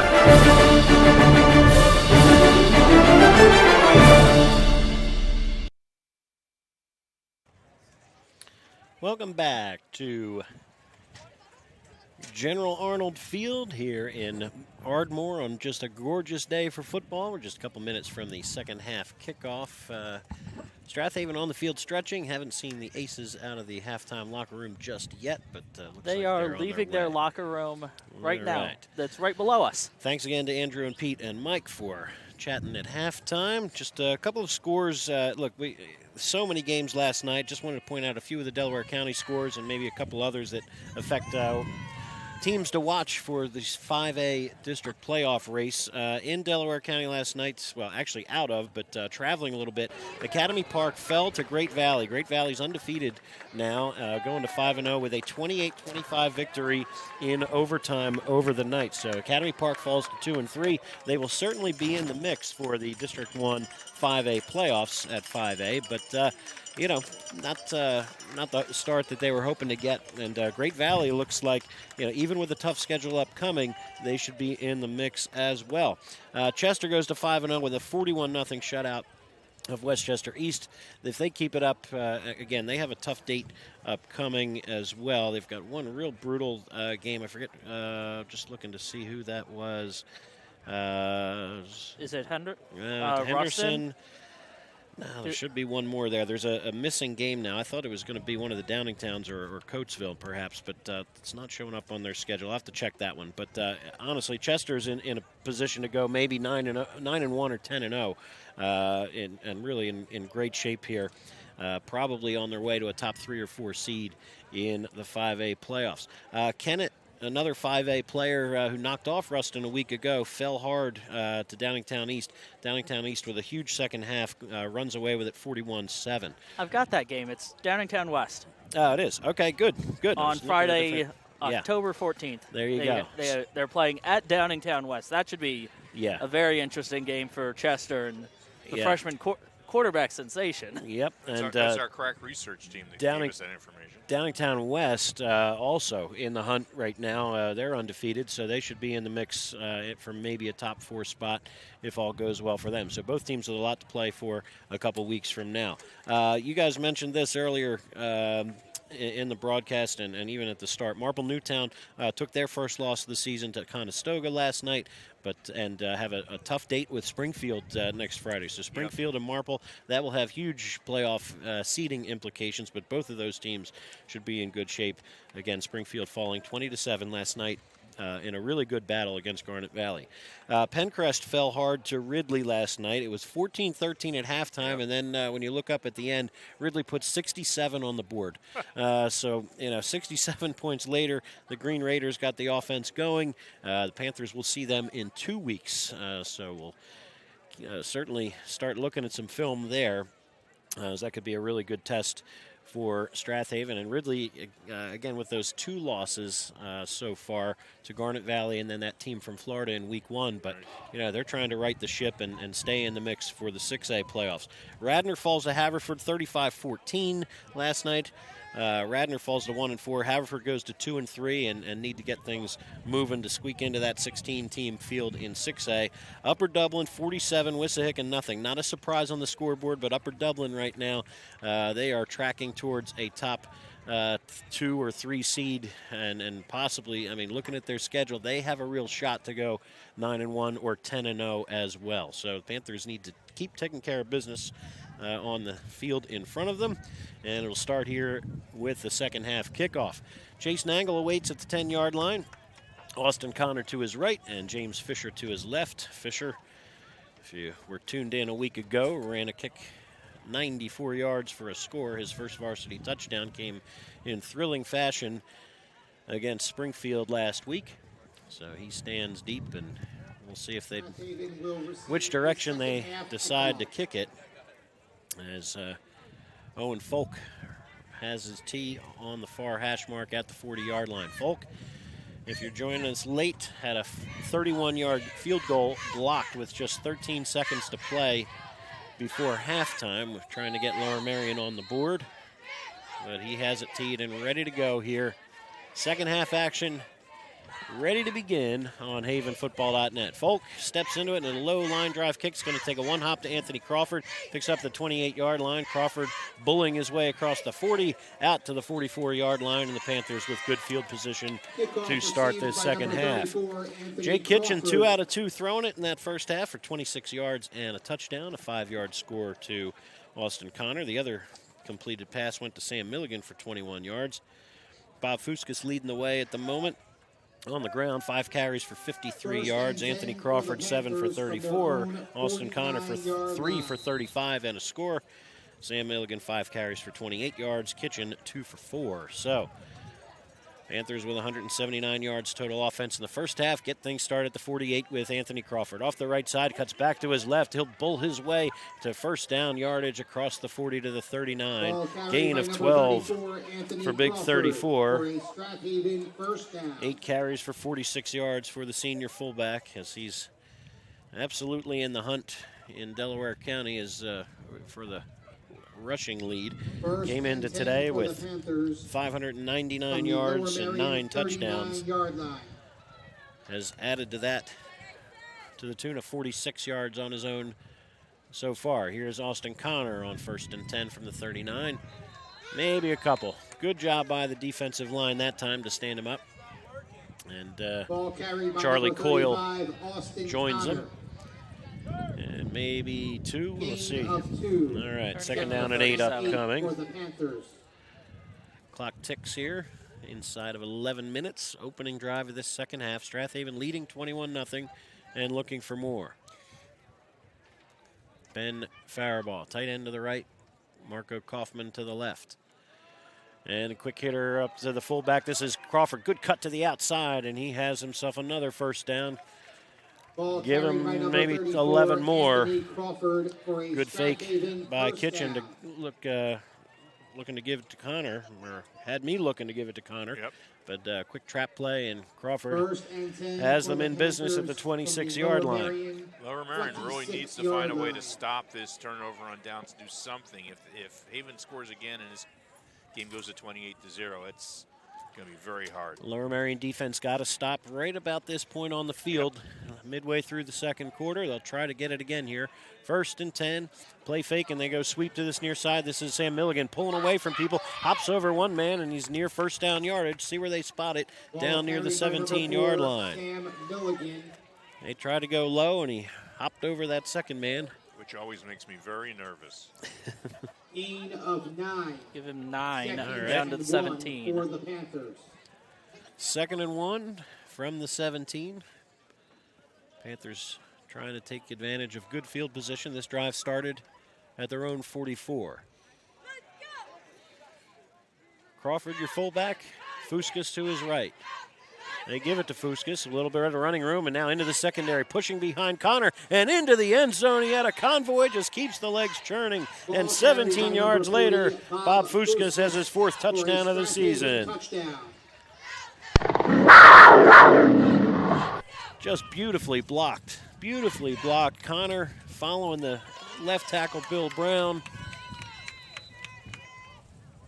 And Fuskas, 70 yards on just 6 carries now. And Tim Steyer on for his 4th extra point try of the day. Well, that shot the Lower Marion's plan to try to contain Haven. Ball spotted. Kick is plenty long enough and right down the middle. Tim Steyer, 4 for 4. Panthers cash in to start this third quarter. We'll be back in just a moment. Glad you're listening. Live or on the archive on havenfootball.net.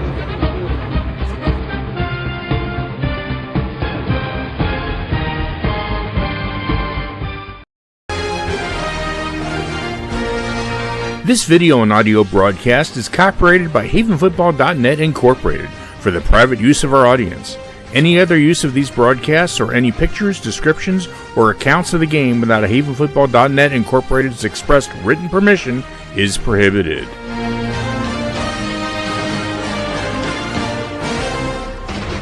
This is Merrill Reese, voice of the Philadelphia Eagles, and you're listening to high school football right here on havenfootball.net. Strath Haven 28, Lower Merion nothing, with 9:27 to play here in the third quarter. Bob Fuskas caps a 56-yard scoring drive with a 17-yard run. His first touchdown of the day, 4th on the season. And Tim Steyer lets another kickoff go, heading towards Declan Mack, another fair catch at the 26-yard line. And that's been pretty much clockwork as well today, angling it in that direction for most of the afternoon. Only kicked it deep once to Sam Zhang, and Panthers said, all right, try to start you inside your 30 here and see what the Lower Merion offense can do. 83 yards total offense in that first half, 70 through the air, 13 on the ground, and Mekhi Smith and friends really did start to get it going there midway through that second quarter. Got a good defensive stop down near the 20-yard line, and then a nice drive that fell just shy of scoring before halftime. Smith opens with 4 wide receivers, 2 to the left, 2 to the right, in the shotgun. Give inside is to Zach Bond, a little bit of room. Kauffman there to meet him, along with Jason Williams. Ball was loose, they think? No. Did they pop out? It was a pretty good collision there, but everybody stands up no worse for the wear, and football still in Lower Marion's hands here. Bond, I have him for 8 carries for just 3 yards. Panthers have done a good job containing him. Second down and 9 here with 8:55 and counting to play here in the third quarter. Opening drive of the third here for Lower Merion, trying to answer a Strath Haven scoring drive coming out of halftime. Again, same formation. Shotgun look, 2 to either side. Smith, quarterback keeper, looking for room off the left side. Stiff arm on Hales, but they're going to run him out of bounds, and I think he's going to lose a couple here. Fuskus and Faribault in hot pursuit, and yeah, he may lose a yard or 2. He's going to lose 1 back to the 26. So 3rd down and 10 upcoming, and Panthers have done a good job keeping Mekhi Smith in check. Talented runner. Loss of 1 along with play, 3rd and 10 a rocket for a right arm. So 3rd and 10. Lower Merion trying to move the chains here, keep the offense on the field for a while. Here come the Panthers. They send 4 under heavy pressure from Connor and Faribault. They've got him this time. Back inside the 20-yard line. Down he goes. Big Ben wraps him up. Quarterback Mekhi Smith is But collapsing the pocket in the middle as well was Anthony Crawford. Vince Hales, all 4 of them had a good push that time. Back to the 19-yard line. Loss of 7 on the play, and the punt team comes on. Chase Nangle awaits the punt at the midfield stripe, and Declan Mack on to kick it away.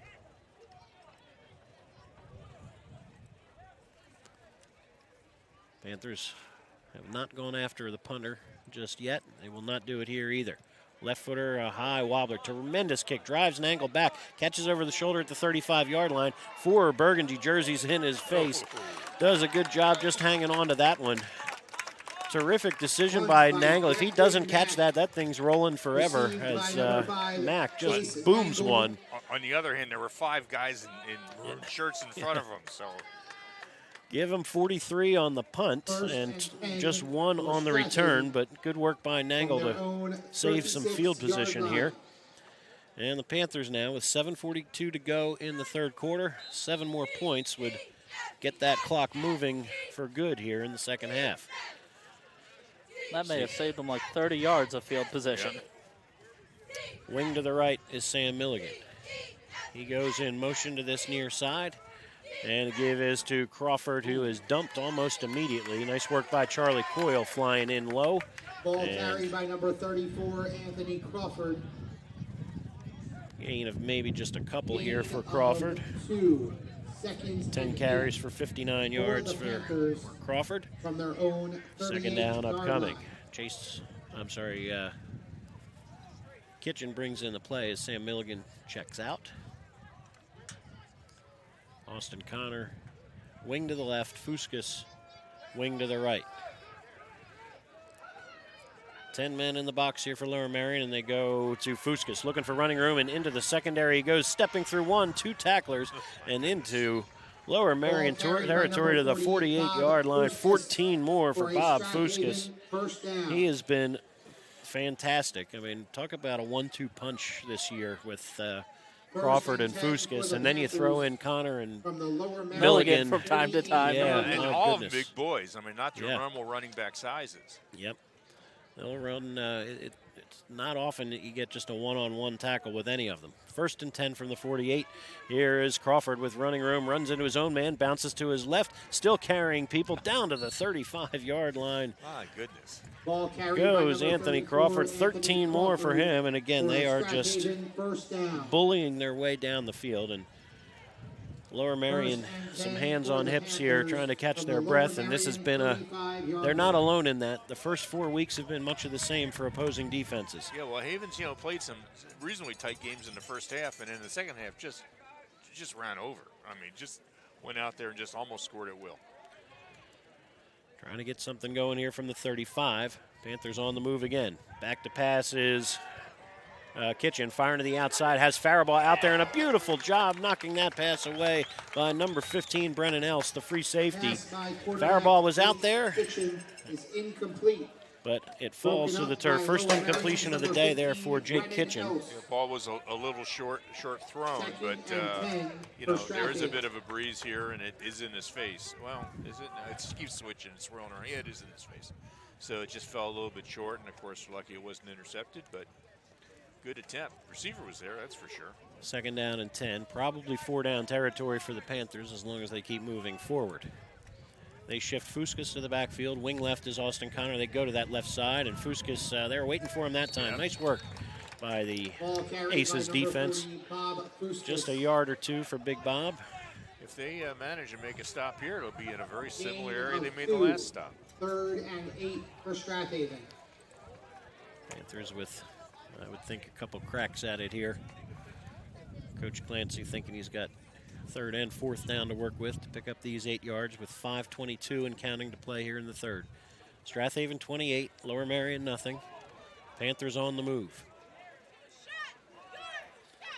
Faribault, tight end to the right, Kauffman to the left. Kitchen under center is going to roll to his left side. Looks, has a man in front of him, fires in it. It's going to fall just short of Marco Kauffman. Kitchen did not have time to set his feet as coming in hot with the pass rush was number 11, Mackay Smith. And his receiver was open. I mean, if he'd gotten the ball to him, it could have been caught, but he was running for his life.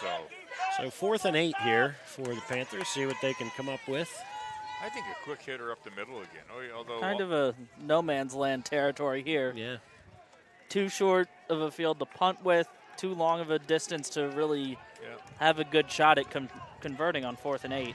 All right, see what the Panthers drum up here with 9 men in the box.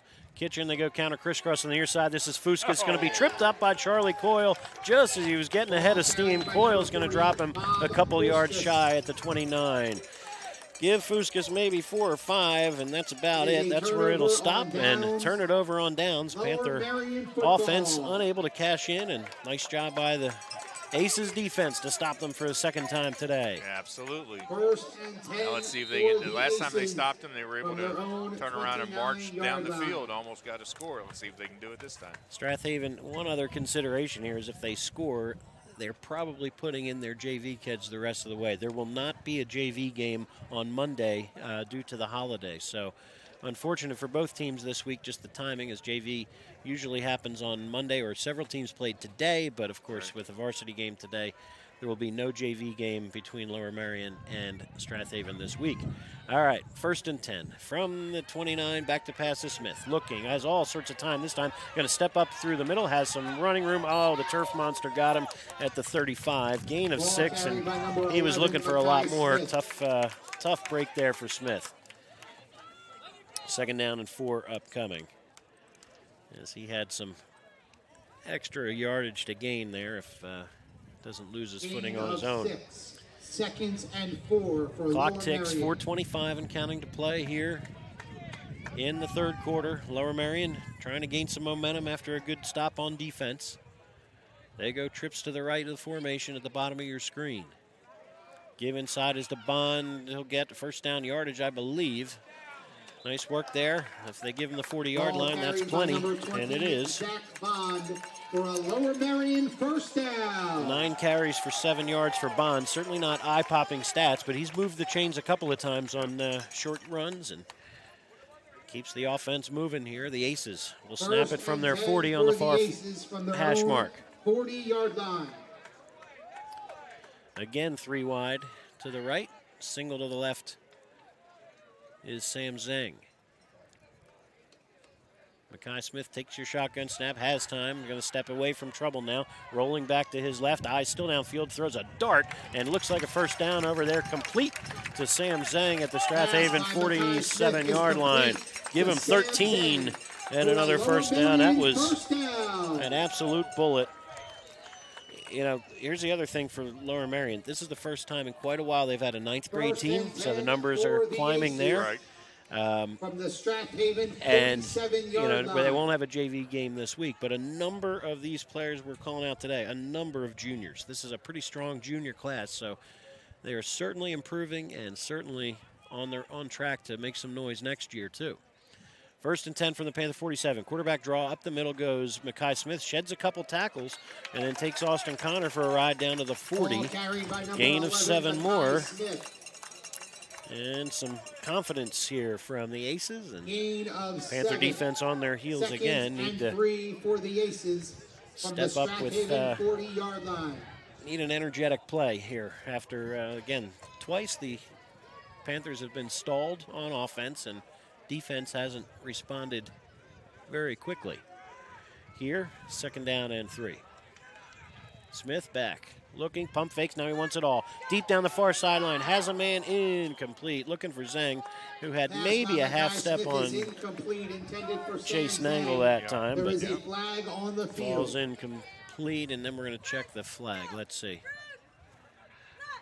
All right, so sideline warning. Okay, sideline warning for Strath Haven. There'll be no yardage marked off here. And brings up 3rd down and 3 from the Haven 40. 2:29 to go here in this 3rd quarter. 28-0 Strath Haven. Sideline warning. Strath Haven. Bob Fuskus 3rd with a and 3 for the Aces. 17-yard run at the 9:27 mark of this 3rd quarter. That's been the only scoring since the halftime break. Lower Merion trying to change that now. 3rd down and 3.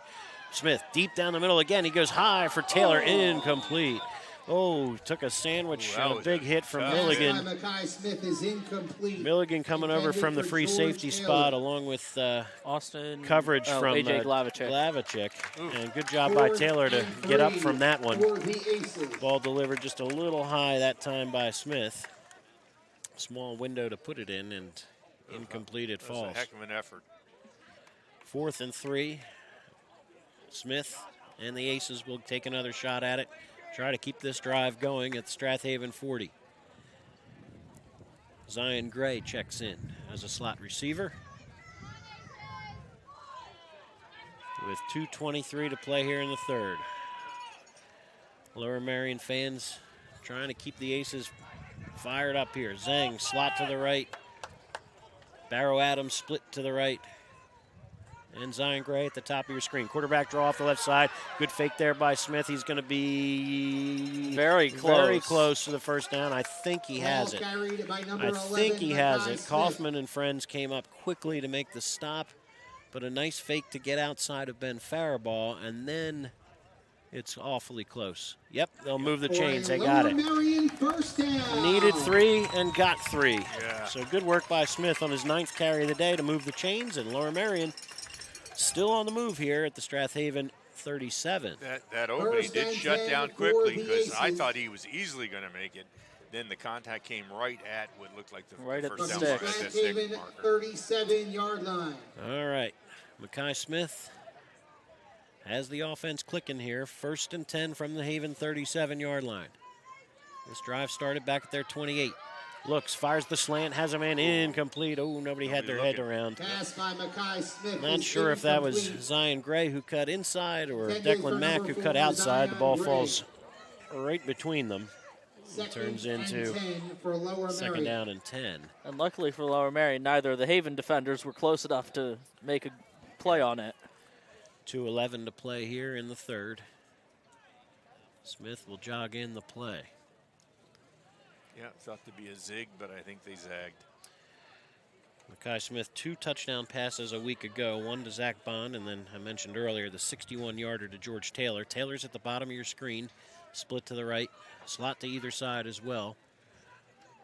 From the 37, Smith back again, looking, has time, fires quick dart over the middle. It's complete on the slant. This is Zhang into the secondary, shedding, tackles, and Sam Zhang carrying people to the 25. Or to the 5-yard line, gain of 32. To Sam Zhang for a Lower Merion 1st down. Biggest play of the day for the Lower Merion offense. Zhang on the slant, his 3rd catch of the day. He's got 49 yards receiving. And Smith on time and on target with that one. 1st and goal from the 5. They go hurry up here.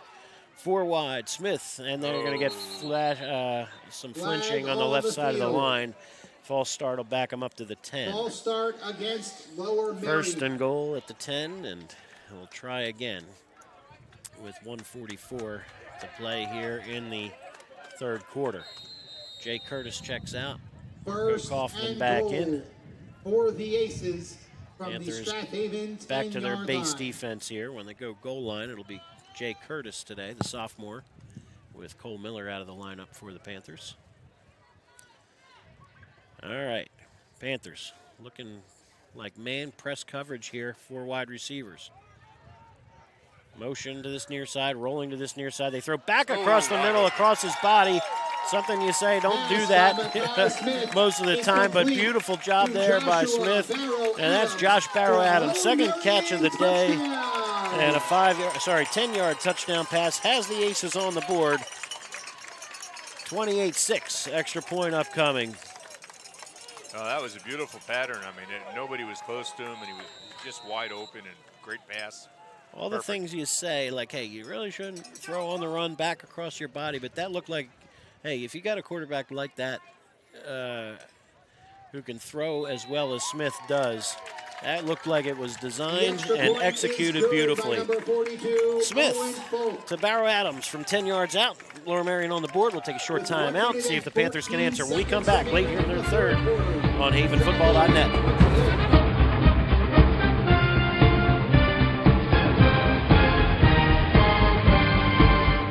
Selling or buying a home is serious business, and for serious business the key to your success is to work with an experienced agent. Sandy McCulley has over 20 years of real estate experience and is a seller representative specialist as well as a certified residential specialist. Sandy specializes in Delaware County real estate. Sandy conveniently works out of the Media Berkshire Hathaway Home Marketing Center in Media. Let Sandy's experience be your advantage in today's multifaceted real estate market. Give Sandy a call at 610-368-6641. This is Merrill Reese, voice of the Philadelphia Eagles, and you're listening to high school football right here on havenfootball.net. Arnold Field, Lower Merion on the board, a 71-yard scoring drive, beautifully done. And here the kickoff to follow is going to angle out of bounds on that far sideline. So the Panthers will take over there and I guess take it at their 35 rather than where it went out of bounds. Be 1st and 10 for the Panthers, and trying to bounce back after a 71-yard scoring drive late in this third quarter. Still a 3-score lead here for Strath Haven, 28-7, but the offense has stalled a couple of times as the Panthers have tried to mix in a little bit more with the passing game. Some success, some not so much. And they'll for the Panthers. Put it down on that far hash mark to start here. All right, 1st and 10 for Strath Haven. Jake Kitchen, the junior quarterback, calls out the play. Sam Milligan in the backfield alongside of Anthony Crawford. Bob Fuskas wing to the left, gives to Milligan off the left side, and handoff juggled momentarily, seemed to throw off a little bit of the timing. He gets the line of scrimmage and not much else. So nice work here by Lower Merion, who's, they've done a good job at moments against this running attack. Oh, no doubt about it. And they're not really, the Panthers, again, completed 2 passes in the flat early on, but the downfield passing is not something they seem to be worried about. So, again, 9, 10, 11 in the box on almost every play here for the Aces has done well. Well, and of course, when they've rolled out, he's been tracked down. They show blitz again, and they go Fuskas off the right side, and he's got some running room, bangs his way to the 40-yard line for a gain of 5, maybe 6. By number 40, Bob Fuskas, unofficially 10 carries for 97 yards and a score. 19 seconds, 18 seconds, and counting to play here in the third quarter. I think Coach Clancy's going to say, no, we're going to sit tight and switch sides of the field here. 3rd and 4, it'll give them time to think about what to do here as we've come to the end of the third. Strath Haven 28, Lower Merion 7, but Lower Merion with some momentum here in the second half. Panthers trying to squash that when we come back for the fourth quarter. Back in just a moment. Thanks for listening. Live or on the archive to high school football on havenfootball.net.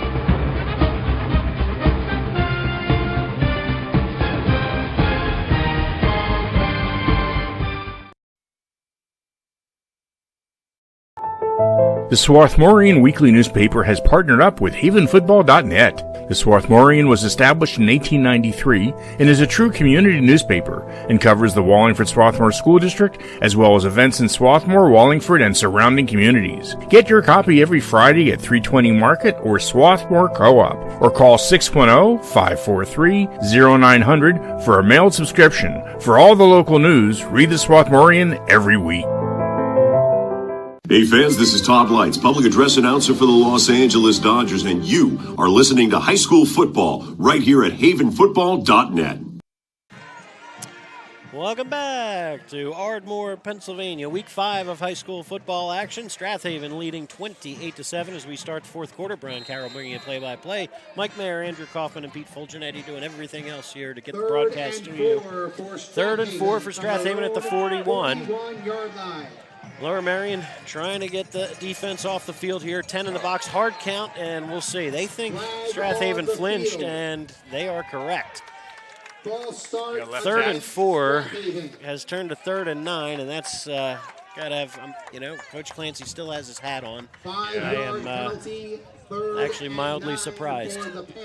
You don't want to come out of a timeout or a break in the quarter and have a pre-snap penalty. But that's where they are. 3rd and 9 upcoming here, and see what the Panthers can drum up here in the start of the fourth quarter. 28-7, the Panthers certainly with some things to clean up offensively here today. But give Lower Merion credit. 10 in the box, and they go toss play. Looking for room is Crawford, trying to get the edge. A little bit of speed across the 40, and not much more than that. We'll see. Still going to be shy of the first down. And it's going to be 4th and 4. So he got the penalty yardage back, and that's about it. So, 4th and 4. I think the punt team's coming on, yep. Yeah, I think you have to. I think even if you're not super concerned about Lower Merion, bottom line is your punt team needs work and your punter needs to get in there and play football the right way, no matter what the score is. All right, 28-7. Strath Haven will punt for the first time today. Jake Kitchen stands in punt formation, awaits the snap from Evan Menaker at his 30. Standing deep at the 25 is the Lower Merion return man. Terrific kick from Kitchen. Signaling fair catch and making it, and a great job right there. I believe that's Zhang. Yep. Zhang makes the catch at the 22. Terrific kick there. 37 on the punt and no return. So long field here for Lower Merion, but not much longer than what they did a few minutes ago on that scoring drive. So Smith to Barrow Adams for a 10-yard touchdown just a few minutes ago. As Lower Merion offense, I would think with some confidence here as they start at their 22-yard line. 11:44 to go here in regulation. 28-7 Strath Haven. And Mackay Smith in the gun once again. Trips to the left, and you're going to get pre-snap movement. Another false start, so it's contagious all of a sudden. The false start against offensive Lower line Merion. for each team jumping early. 5-yard All right. penalty, first Back them and up 15 to the for 17-yard line, and now 1st and 15. See if the Panthers can get that pass rush home, maybe. And Smith brings in the play. 1st and 15, a much more favorable situation than 3rd and 9. Right. To take a false start. Yes, agreed. All right. Trips to the left. Single receiver to the right is George Taylor. Smith in the gun once again. Give inside. Nope. Good fake, and they throw it out here to Zhang, who's got some room after good block at the line of scrimmage. Terrific tackle by Milligan at the 36-yard line. To Sam Zhang for a Lower Merion And Sam touchdown. Zhang starting to get things going. Got terrific blocking from the other two receivers. Love the play design. The fake to Bond caught me off guard. First and 10 for the Aces. Gain of 19 and another first down. And a hurry up, which will just see if they keep Panthers off their toes. And Zhang does have excellent speed. Yep. On 1st and 10 from the 36. Mackay Smith has completed 3 in a row. He's back to pass again. Looking, steps up in the pocket. Now it's collapsing quickly, and down he goes. Austin Connor got him back at the 28-yard line. Loss of 8 on the play. Quarterback Mackay Smith is sacked for a loss by Strath Haven. Austin Connor. Number 35, Austin Connor. A terrific job on the pass rush there, and one play too late, I guess I called it. Yeah. It's late time for the pass rush to get home, and there it is. So, 2nd and long now. And the Aces starting to get hot here. 131 yards passing is what I have for Mackay Smith on 23 attempts. Sam Zhang, the leading receiver, 4 catches for 68 yards.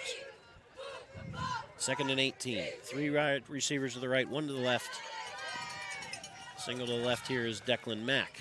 Now they switch. Zhang to the near side slot. And you're going to have a timeout. Good decision here by Coach Augustine with 10:15 to play here in the 4th. Stick with us. Be back in just a moment. Lower Merion trying to get that offense going. They scored a few minutes ago. Trying to do it again when we come back on havenfootball.net.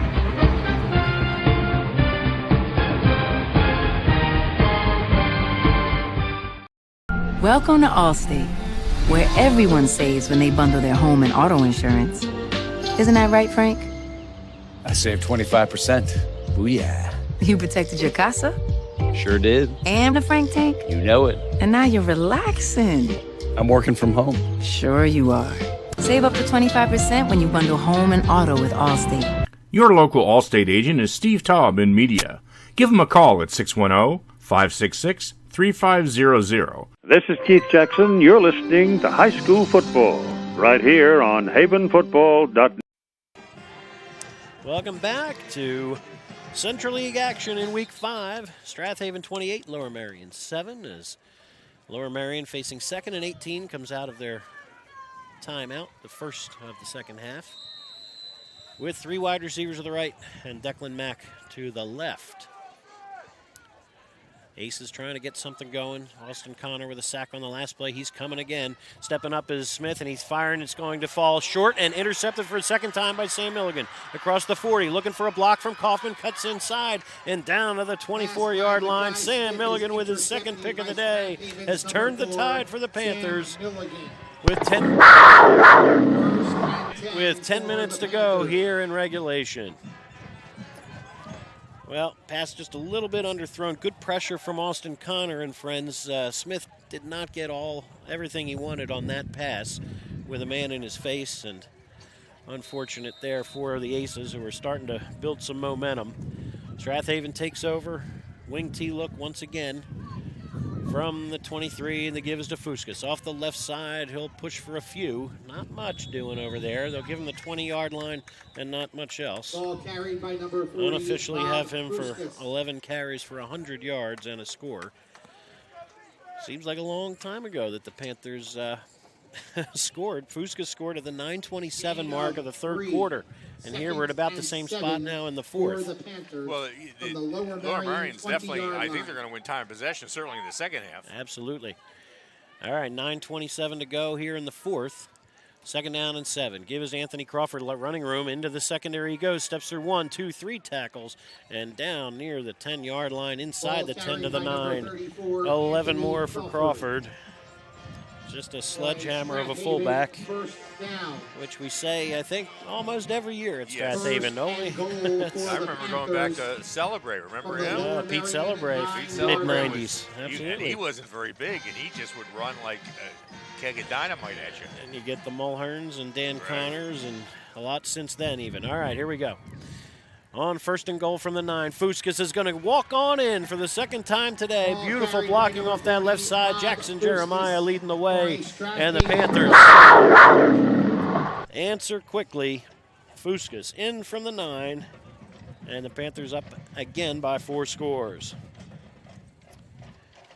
Well, that turnover for Lower Merion there was a killer. The first interception at about the same spot on the field for Milligan did not turn into any points, but Panthers cash in that time. Menaker to snap the extra point. Ball spotted nicely by Nangle. And 5 for 5 on the day is Tim Steyer. It's up and good, 35-7 with 8:50 to go here in regulation. Stick with us. Be back in just a moment. You're listening live to High School Football on havenfootball.net.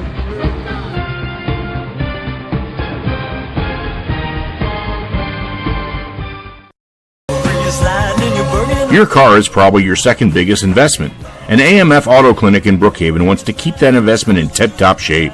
AMF Auto Clinic has been maintaining automobiles since 1961, and they take pride in their work and in keeping your car in perfect running order. From inspections to general maintenance and repair, you can trust your auto investment to AMF Auto Clinic in Brookhaven. Call for an appointment today at 610-872-2167. Hi, everyone. This is Greg Murphy from the Phillies broadcast team. Where high school football never sounded so good, right here at havenfootball.net. Second touchdown of the day for Bob Fuskas from the 9. And the Panthers on top, 35-7 here in the 4th. High end over and kick signaled for and making a fair catch is Declan Mack once again. Just about the 30-yard line, and the Lower Merion offense will try once again. Mike, I'm going to finish this tweet here, but time for the Panther defense to get another stop. Yeah, well, you know, the Panthers had their weak moments. I mean, Lower Merion has taken advantage of a few things they've seen. And I don't know whether to some degree the Panthers just kind of backed off the gas because they figured they had this, but certainly Lower Merion's been impressive. They've had some impressive drives, very impressive passing, some really strong running. They seem to lack maybe some strength up front, but you know, they could, as you said, is a heavily junior team, so they could come back next year with a vengeance. 8:50 to go here in the 4th quarter. Strath Haven up 35-7, and Mackay Smith going to try again with the offense. 4 wide again with time. Now he's under heavy pressure. Down he goes. Big Ben Faraball buries him back at the 23-yard line, 22-yard line. They'll lose about 8 or 9 more right there. And Big Ben on the sack. Give him a loss of 9 on the play, back to the 22-yard line of Lower Merion. And bring up second down and maybe 19 or so. Clock ticks, 8:20 and counting to play in regulation. Lower Merion needs to find somebody open. Maybe one of those short, quick-hitting slants has been fairly effective today. Smith in the gun again, trips to the right. Bond on his hip, they give it to Bond, looking for room off this left side. Vinny Hales gets off the block there to meet him. Gets some help from Faraball and friends. And brings up 3rd down and long. Jason Williams in there as well. So the defensive line has, again, been pretty solid up front here. As Bond has been held to just 11 yards on 10 carries. Rushing yards for Lower Merion's barely at double digits at this point. All right, Mackay Smith. With 4 wide receivers once again. 3rd down and about 14. Takes the shotgun snap, has time, and now running out of it. Giving him more heat, and this is Austin Connor for a 2nd time today. Has him buried back inside the 20. Just not enough pass protection that time. Connor, 2 touchdowns, 2 sacks. He's done a little bit of everything today. And the punt team's going to come on. Strath Haven with a chance now to get excellent field position for Lower Merion. On the Lower Merion side of the field. Well, when you got to throw and your opponent knows you got to throw, it certainly does seem to key off on the defenders to come in and try to make those sacks. Really does wonders for the defensive line. That's right. High snap, but no pressure here, and Declan Mack hits a line drive kick. It's going to take 1 hop away from Nangle, who makes a wise decision at the last second to say, get away from it. I was about to scream, no! It rolls out of bounds, so 37 on the punt, no return. And Declan Mack's he's been terrific kicking the football today. Not what you want to hear on the open today, but Mack. But when you need him, boy. Yeah, he's done a little of everything, as have a lot of the guys for Lower Merion today. A lot of 2, really 3-way starters when you mix in the special teams. So Mack at wide receiver and punter and in the secondary.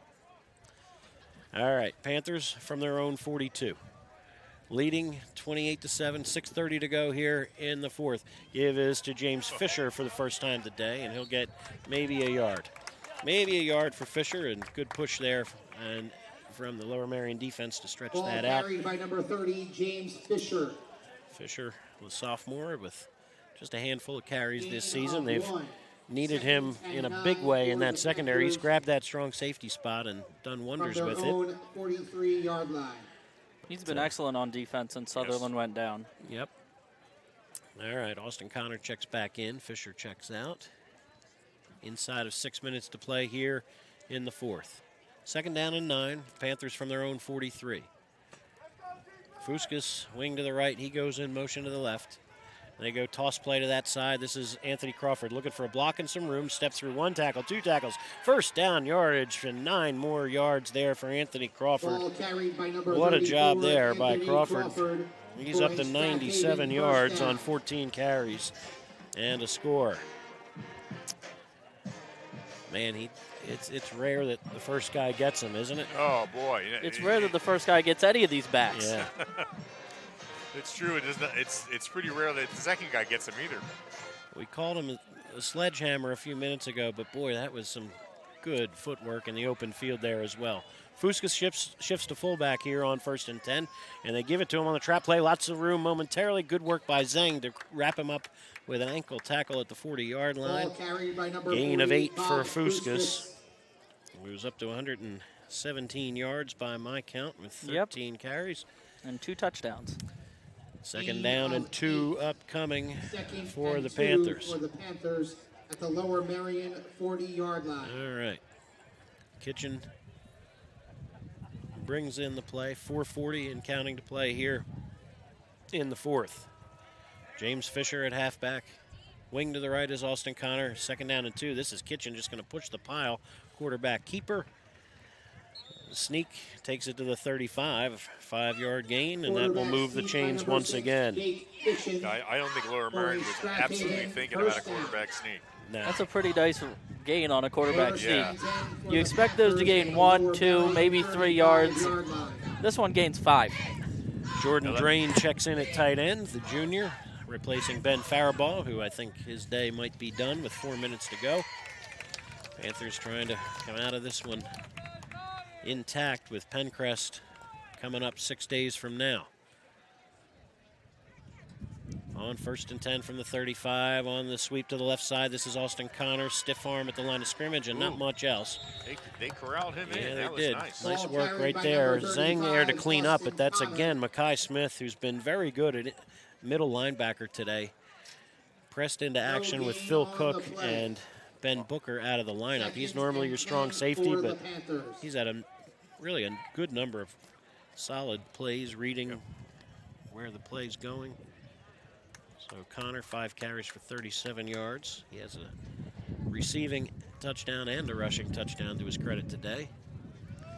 Connor I'm sorry, is that an angle back in there? Or is that Connor at the other halfback spot? Okay. Give is to Fuskas, who's going to go for a couple and not much else on second down. 3 minutes to go. Number 40, Bob Fuskas. Clock continues to melt here on Lower Merion. Fuskas picks up maybe 2 or 3. Strath Haven, just 2:50 and counting to play. Ready to go to 5-0. Conquering the first half of their regular season schedule. Lower Merion on its way to falling to 1-4 with some tough ones still to come.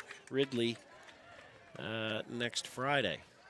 All right, give on third down. This is to James Fisher, who'll forward progress will give him the 30 and still bring up 4th down and 5.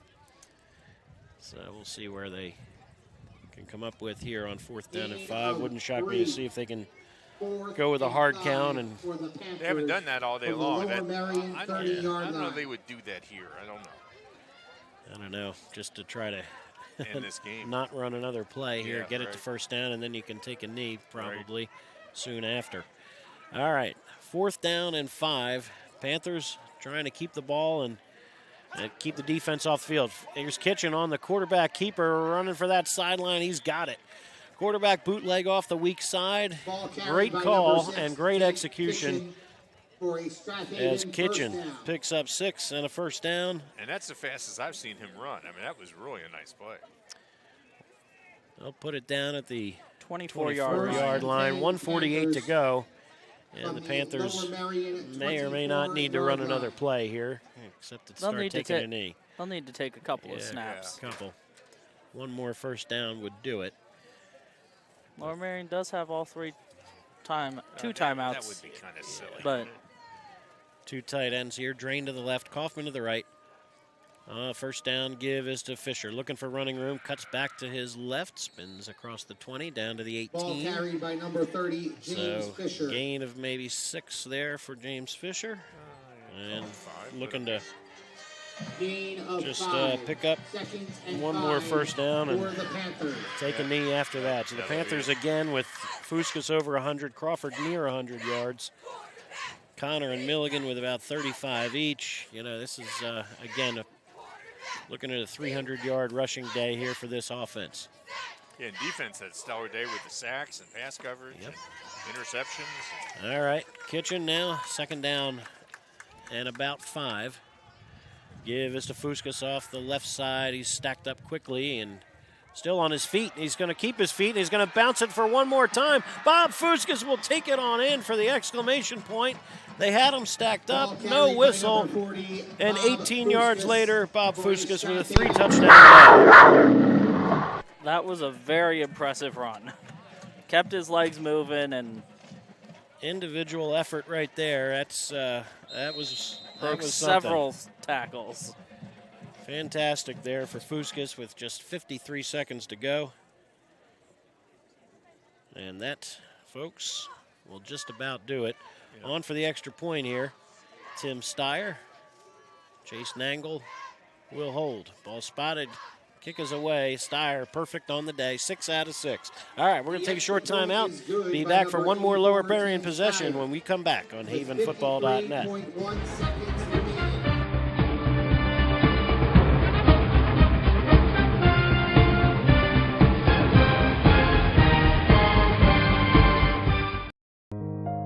Looking for pre-K child care with an emphasis on learning? Duckling's Early Learning Center is available for children 6 weeks to 5 years old, within 1 block of Nether Providence Elementary School, on Moore Road in Wallingford. At Duckling's, our college-educated teachers create a safe, nurturing educational environment in our beautiful facility. Call Ducklings today for an appointment at 610-936-9400. This is Merrill Reese, voice of the Philadelphia Eagles, where high school football never sounded so good, right here at havenfootball.net. 53 seconds remain in this one. Strath Haven with the exclamation point. Bob Fuskas with a terrific individual effort, and we've seen it a bunch last year and this year.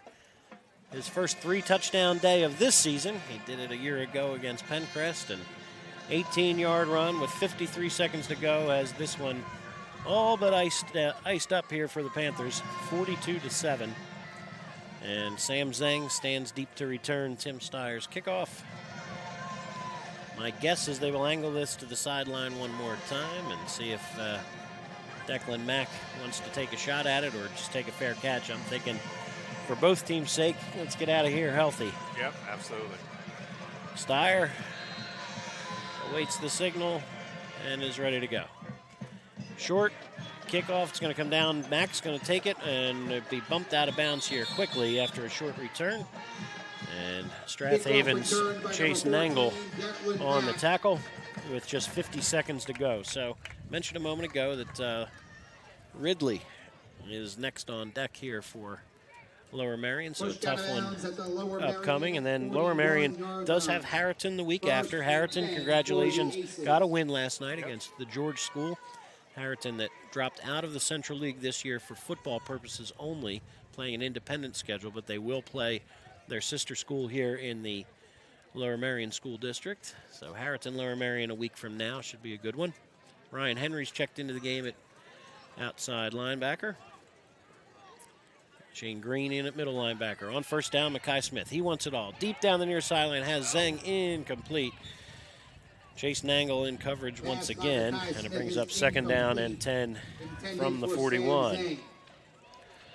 May get one more play here with the running clock now. Yep. So 35-point margin right now means the clock will run regardless of the play result. Right. But except for timeouts and injuries or scoring plays, that's just counted down. So, right, Andrew, you're right. I think this will probably do it after this. 13 seconds, 12 seconds and counting to play here in regulation. Probably the last play here for Lower Merion. And give inside. This is Bond for a couple. And is wrapped up quickly at the 45-yard line. And that will do it as Shane Green puts the final stamp on it with a tackle. And that will do it. 42-7 is your final. Lower Merion falls 42-7 on their home turf here. Strath Haven moves to 5-0. Stay with us. We're going to take a short time out. Be back for a quick post-game wrap-up and talk about what we're doing in the next few days and leading into next weekend as well. Glad you're listening to high school football on havenfootball.net.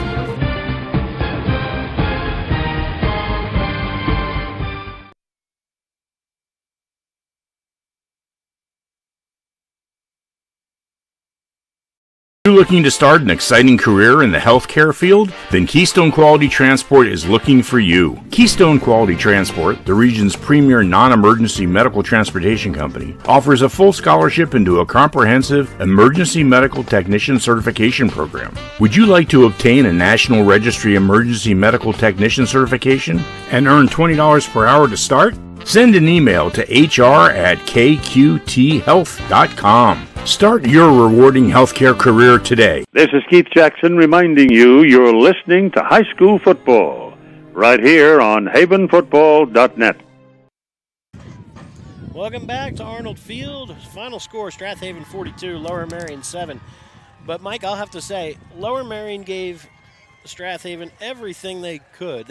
Strath Haven had to work for everything today. There was not, you didn't have an excessive amount of penalties. You had the 2 interceptions, okay, but again, really solid play overall from Lower Merion. They should feel good about the direction they are heading, and again, the scoreboard won't always tell the full picture.